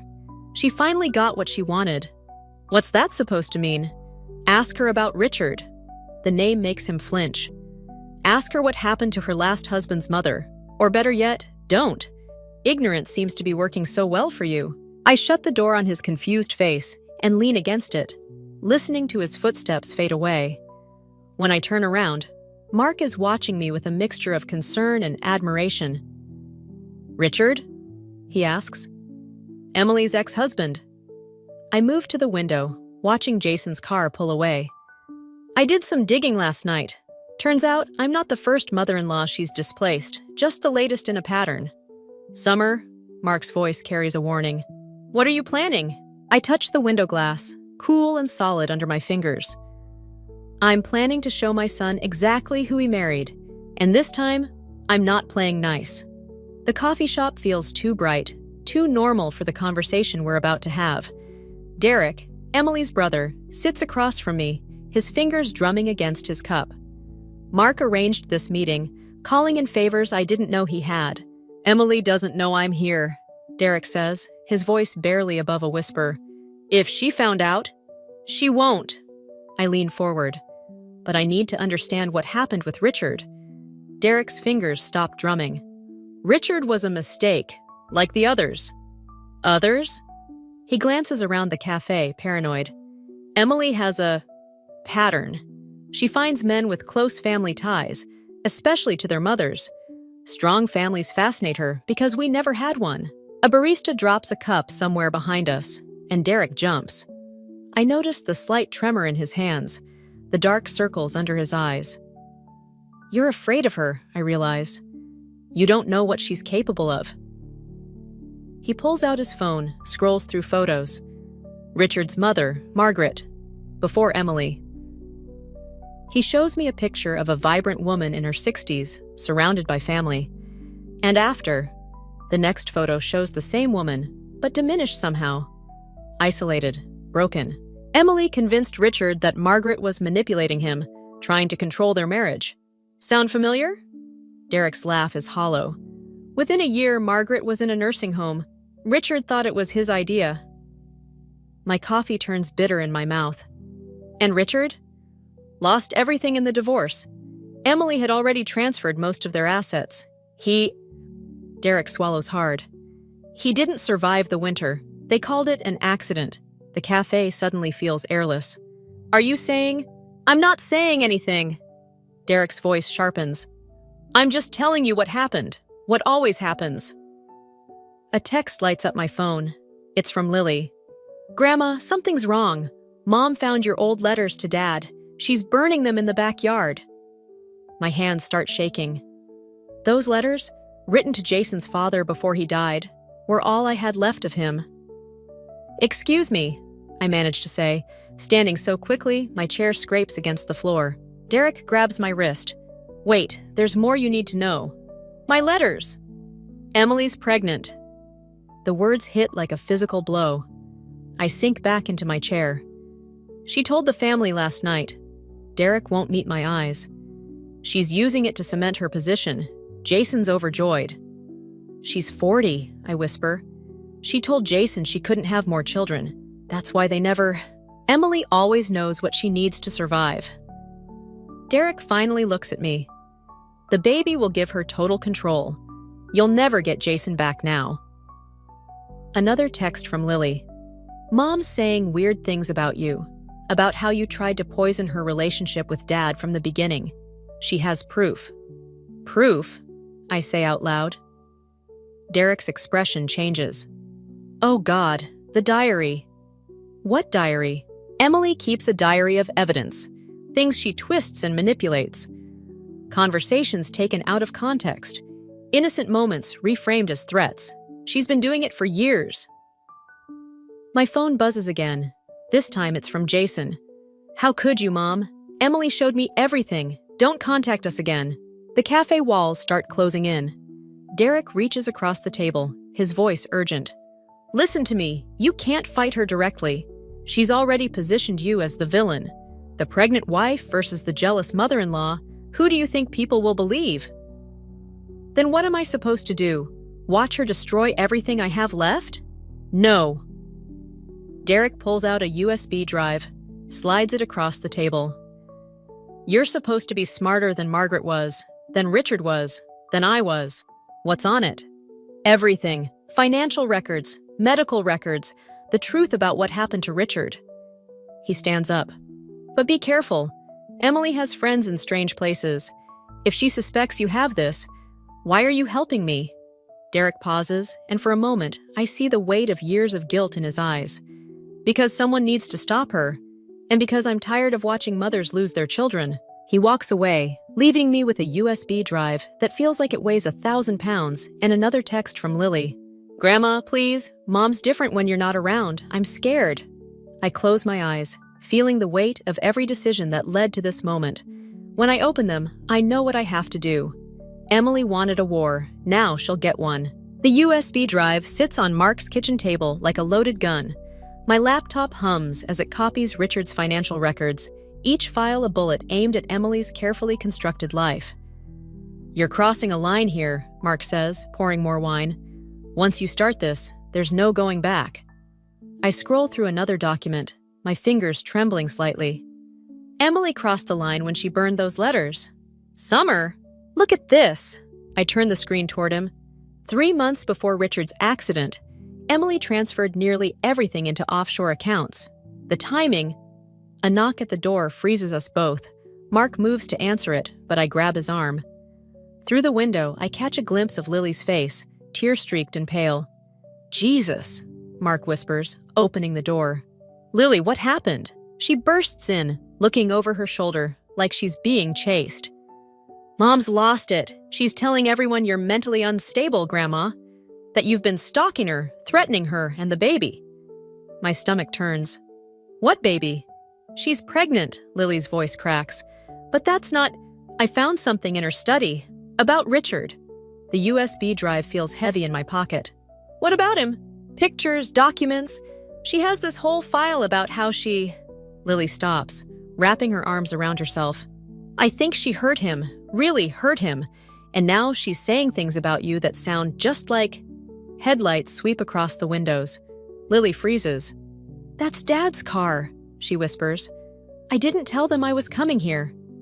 Mark moves quickly, grabbing my laptop.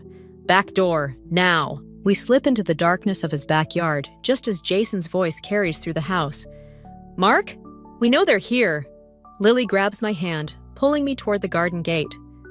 "Mom has the police on speed dial. She's going to say you kidnapped me." "I didn't."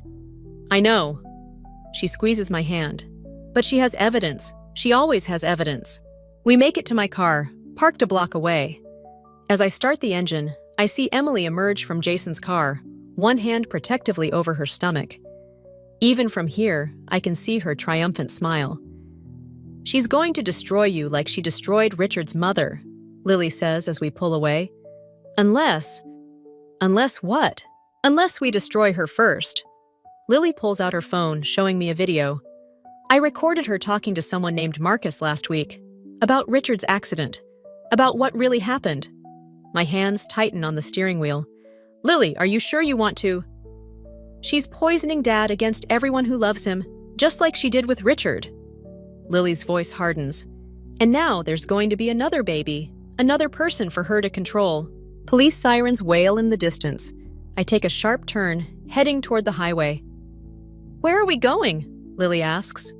"Somewhere safe." I glance at her. "But first, you need to understand what you're getting into. This isn't just about exposing Emily anymore. This is about survival." "I know." She clutches her phone like a weapon. "That's why I made copies. Of everything." My phone buzzes with a text from Mark. "Emily filed a restraining order. Police are looking for you both. Be careful." Another message follows, from Jason. "How could you take my daughter? Emily's having contractions from the stress. If anything happens to our baby..." I switch off the phone, feeling something cold and certain settle in my chest. Emily wanted to paint me as the villain? Fine. Sometimes the only way to fight a monster is to become one. "Grandma?" Lily's voice is small in the darkness. "What are we going to do?" I think of the USB drive in my pocket, of Richard's mysterious accident, of Emily's perfectly crafted evidence. "We're going to give your mother exactly what she expects. Sometimes the best way to spring a trap is to step right into it." The highway stretches ahead, dark and empty. Behind us, blue lights flash in the distance.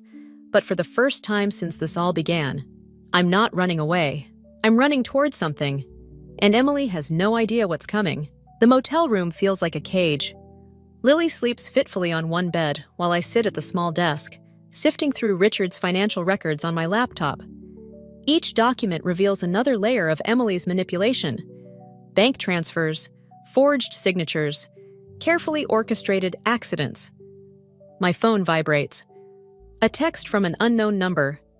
"Meet me at Riverside Park, 1 a.m. Come alone, Derek." I glance at Lily, then at the clock. 12:37 a.m. The park is deserted when I arrive. Streetlights casting long shadows across empty benches. Derek emerges from behind a tree, looking more haunted than ever. "Emily knows about the USB drive," he says without preamble. "She's already moved the money." "What money?" "The insurance payout from Richard's death. She's been keeping it in a hidden account, but now..." He runs a hand through his hair. "She's desperate, Summer. She's talking about leaving the country." "With my son?" "With everything.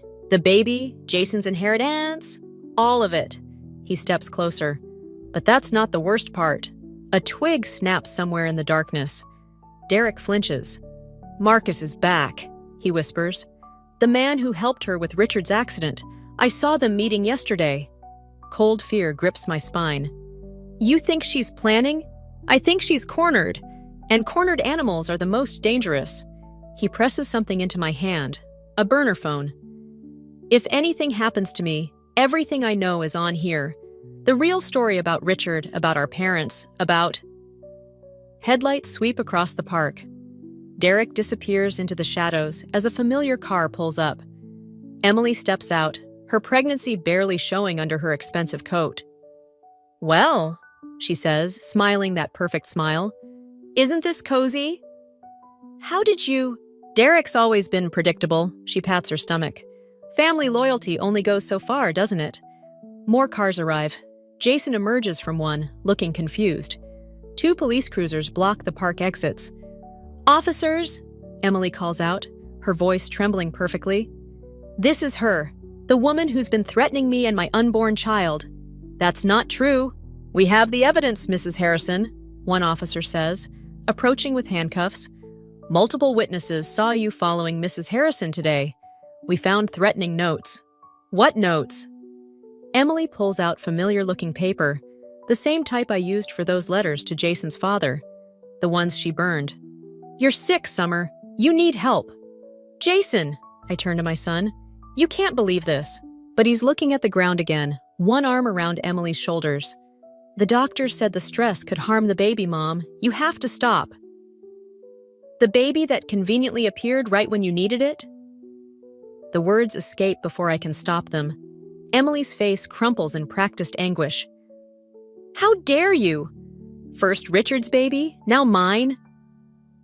"What did you say about Richard's baby?" Something flashes across Emily's face, real fear quickly masked. "Officers, please, I don't feel safe." As they approach with handcuffs, I make a decision. I reach for my phone, ready to send everything on that USB drive to every contact I have. Emily sees the movement. "She's got a weapon!" Everything happens at once. The officers lunge forward. Jason shouts. Emily smirks. And in that split second, I see it all. How perfectly she's orchestrated this moment. How completely she's turned my own son against me. But she's forgotten one thing. "Mom!" Lily's voice rings out across the park. She steps into the light, holding up her phone. "I got it all. The whole conversation, including what you just said about Richard's baby." Emily's mask slips. For just a moment, I see the real her, the calculating predator beneath the perfect wife facade. "Lily," she says, reaching out. "Sweetheart, you don't understand." "I understand everything." Lily's voice shakes but holds firm. "And so will the police, once they see what's really on that USB drive. The one Derek gave you tonight wasn't the only copy." The park falls silent, except for the soft whir of police radios. Emily's hand drops to her stomach, but this time the gesture looks less protective and more like she's holding onto her last weapon. Jason looks between us all, lost and confused, and I realize this is it, the moment where everything either falls apart or comes together. The truth is within reach, but so is total destruction. The question is, Which path leads to which? The police station's fluorescent lights make everything look sickly and unreal. I sit in the interrogation room, my wrists raw from the handcuffs, while Detective Morris reads through Emily's carefully crafted evidence. Multiple threatening messages, he says, spreading out papers. Stalking complaints, witness statements about your erratic behavior. Those are forgeries. Like the USB drive you claim to have? He raises an eyebrow. The one our tech team couldn't access? My stomach drops. I think of Derek's face in the park, his warning about Emily moving money. Of course she'd have someone ready to corrupt the files. The door opens. Emily walks in, supported by Jason. She looks perfectly fragile in her designer maternity dress. "I'll make this brief," she says, touching her stomach. "The doctors are concerned about my blood pressure." "You don't have to be here," Jason tells her, all protective concern. "I do." She dabs at her eyes with a tissue. "Summer needs to understand what she's doing to this family." Detective Morris steps out, giving us privacy. I notice he leaves the door slightly open, probably recording everything. "Drop the act," I say. "We both know you're not really pregnant." Emily's face crumples. "Jason, do you hear how she's still trying to hurt us? Even now?" "Mom, stop." Jason's voice is hard. "We have the medical records, the ultrasounds, forged like everything else about her. Like Richard's baby?" Emily's voice turns sharp. "The one you claim What exactly are you accusing me of, Summer?" The trap springs shut. I realize too late what she's done. Led me straight into making accusations that sound completely unhinged. "Tell them about Marcus," I try. "About the insurance money." "Marcus?" Emily looks confused. "Jason, isn't that the name of your mother's imaginary friend from her diary?" "What diary?" She pulls out a worn notebook. My handwriting, but words I never wrote. Pages of paranoid ramblings about conspiracies and imaginary conversations. "We found it when we were packing her things," Emily says softly. "That's when we realized how sick she'd become." "That's not mine." "Mom," Jason steps forward, "we've arranged for you to get help. A facility in Vermont." "No!" I stand up so quickly my chair crashes backward. "I'm not crazy. Lily has proof. She recorded." "Lily's recording was corrupted," Emily interrupts. "Just like that mysterious USB drive. Technology can be so unreliable when you're unstable." The walls seem to close in. "Where is Lily?" "Safe," Emily says. "Away from your influence." "What did you do to her?" "She's at a boarding school in Switzerland," Jason says, "where you can't reach her." My legs give out. I sink to the floor, understanding finally hitting me. Emily hasn't just taken my son and my home. She's taken my granddaughter, my evidence, my credibility, everything. "The facility has an excellent success rate," Emily continues, her voice dripping with fake concern. "Once you're better, maybe we can discuss supervised visits. With the baby." She takes Jason's hand, placing it on her stomach. The gesture is so perfectly calculated, it makes me sick. "You won't get away with this," I whisper. Emily leans down, her mask slipping for just a moment. "I already have. Richard tried to expose me too, right before his accident. And Derek, well, accidents happen all the time." "What did you say about Derek?" She straightens up, mask back in place. "Oh dear, she's getting agitated. Jason, perhaps we should—" "I'll call the doctor," he says, reaching for his phone. "No, wait!" But the serum already leaving. Gee. Emily's theatrical sniffles echoing down the hall. Detective Morris returns with a psychiatrist. They speak in low voices about involuntary commitment, about my paranoid delusions. My phone sits on the table, dead and useless. The USB drive is corrupted. Lily is gone. Derek is. I don't want to think about what Emily's words implied about Derek. Through the window, I watch Emily and Jason walk to their car. She turns back, just for a moment, and smiles. That same smile she wore when she burned my letters, when she took my home, when she stole my son. The psychiatrist approaches with admission papers, and I realize with cold clarity that this isn't rock bottom. This is just the beginning of how far Emily plans to make me fall. The psychiatric facility's garden is beautiful, but it's still a cage. 3 weeks of medication and therapy have left me foggy, compliant, exactly what Emily wanted. I watch other patients shuffle through their daily routines, wondering if they too were put here by someone else's lies. Then Mark appears on my scheduled visiting day, and everything changes. "Derek's alive," he says without preamble. He's in intensive care, but he's talking. The fog in my mind clears instantly. What happened? Car accident that wasn't an accident. He recorded everything before Emily's guy ran him off the road, including her confession about Richard's death. My hands shake as I process this. The USB drive was a decoy. The real evidence is with Richard's sister in Boston. She's been building a case against Emily for years. A nurse watches us suspiciously from across the garden. I lower my voice. "Why are you telling me this now?" "Because Emily's planning to leave the country tonight. Private jet to Switzerland, where Lily is." Mark's eyes meet mine. "She's taking Jason and the insurance money. All of it. She can't. She can. Unless what?" Mark slips me a phone and a key card. "Unless you stop playing by her rules." The next hours blur together. A fire alarm. Confusion in the halls. Somehow, I'm in Mark's car, racing toward the private airfield where Emily's escape plan is already in motion. We arrive to see Emily directing movers loading a private jet. Jason helps, looking lost and tired. There's no sign of her pregnancy bump anymore. No need to maintain that lie when she's about to disappear. "Hello, Emily." She spins around, her perfect mask slipping for just a moment. "How did you— Jason, call security." "Before you do that," I hold up my phone, "you might want to hear what your brother has to say." Derek's recorded voice fills the air. "Emily arranged everything. Richard's accident, the insurance fraud, all of it. She's done this before, and she'll do it again." "Lies!" Emily snaps. But Jason has stopped moving, really listening for the first time. "The baby was a lie too," I continue. "Just like it was with Richard. Just like everything about you is a lie." "Jason!" Emily's voice turns sugary.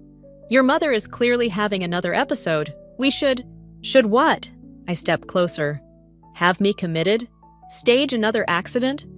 How many people have you destroyed, Emily?" "I don't know what you're talking about," but her eyes dart toward the jet. "Richard's sister sends her regards. She's very interested in reopening the investigation into her brother's death." Emily's mask cracks completely. "You stupid woman! You have no idea what you're doing. Jason, get in the plane." "Jason," I say quietly, "check her phone. Look for messages from Marcus about Derek's accident." "Don't you dare!" Emily lunges for Jason, but he's already got her phone, reading with growing horror. "Mom?" His voice sounds young suddenly. "What is all this?" "Oh, for God's sake!" Emily snarls, dropping all pretense. "Fine. You want the truth? Richard was weak. His mother was interfering. Just like your precious mommy here. Sometimes people need to be removed. Like Derek?" Jason's face has gone pale. "Derek should have kept his mouth shut. Just like you should have trusted me instead of digging into things that don't concern you." Police sirens wail in the distance. Emily's face contorts with rage. She reaches into her purse, and everything explodes into motion. A gun appears in her hand. Jason shouts. I move without thinking, decades of maternal instinct driving me forward. The gunshot cracks across the airfield. Pain blooms in my shoulder, but I'm still moving. Emily's gun clatters away as we grapple. All the rage, all the pain of the past months pours out as we fight. "I won't let you hurt anyone else," I gasp. Emily laughs, high and broken. "You still don't get it, do you? I always win. Always." "Not this time." Police flood the airfield. Jason is shouting something. Emily tries to twist away, to reach for her fallen gun, but I hold on. Even as my vision blurs from blood loss, I hold on. Because this isn't about winning anymore. It's about stopping the cycle, protecting what's left of my family. Even if it costs me everything. The last thing I see before consciousness fades is Jason's face, tears streaming down his cheeks as he finally sees the truth. The hospital room is quiet except for the steady beep of monitors. My shoulder throbs, but it's nothing compared to the weight of the manila envelope in my lap. Inside are Emily's full confessions, extracted during hours of police interrogation. Every manipulation, every crime, every carefully orchestrated tragedy. Jason sits in the visitor's chair, looking at his hands. We haven't spoken since the airfield, since he watched his wife try to kill his mother. The silence between us feels like another wound that won't heal. Lily's flight lands tonight, he finally says. Mark's picking her up from the airport. I nod, unable to find words that don't taste like ashes. Did you know? His voice cracks. When you gave Emily the house deed last year, did you know she was planning this? I knew something wasn't right. The envelope crinkles under my fingers. But I wanted you to be happy, to have the family you deserved. The family I deserved. He laughs, hollow and broken. I helped her destroy everything. I believed her lies about you, about Derek, about... He stops, swallowing hard. I can't fix this, can I? Before I can answer, Derek appears in the doorway, leaning heavily on a cane. His injuries from the accident are still visible, but his eyes are clear. They're moving Emily to maximum security, he says. She tried to bribe a guard. Jason flinches at his wife's name. I watch him struggle with the weight of everything he's learned. How Emily used him to access Richard's insurance money. How she manipulated him into turning against me. How every moment of their marriage was built on calculated lies. The house is yours again. Jason stands abruptly. I've already signed the papers. And Mom. He reaches for words that won't come. I know, I say, but I don't know what I know anymore. The victory feels empty, tainted by the cost. Derek clears his throat. Richard's sister wanted you to have this. He hands me a small box. Inside is a simple silver locket, the one from the photo of Richard's mother before Emily destroyed her life. She said you'd understand, Derek adds quietly. I do understand. The locket represents everything Emily tried to break. The bonds between mothers and children. The trust that holds families together. But as I hold it, I realize something else. I've become what I fought against. In my quest for revenge, I wielded the same weapons Emily used. Manipulation, secrets, calculated strikes at the heart. I should go, Jason says. Lily will need... Someone should be there when she gets home. Home. The word echoes strangely. Jason! I call as he reaches the door. The height marks. On the kitchen door frame. He turns back, confusion crossing his face. Emily painted over them, but they're still there, under the surface. I touch the locket. Some things can't be erased, no matter how hard someone tries. Understanding dawns in his eyes. He nods once, sharply, and disappears down the hall. Derek settles into the vacant chair. Emily asked to see you. No. She says she has more secrets to share. About Jason, about... I don't care. I close the locket with a snap. Her secrets can die with her. He studies me for a long moment. You won, Summer. She's going to prison. The truth is out. Why doesn't it feel like enough? Through the window, I watch Jason cross the parking lot, shoulders bent under invisible weight. In my hand, the locket feels both lighter and heavier than it should. Because there are no winners here, I say. Only survivors. The monitor keeps beeping, marking time in a world that feels permanently altered. Somewhere, Emily sits in a cell, probably already planning her next move. Lily's plane crosses the ocean, bringing her back to a home that's both familiar and forever changed. And I sit here, holding a dead woman's locket, wondering if revenge and justice were ever really the same thing. The truth didn't set anyone free. It just gave us different chains to carry.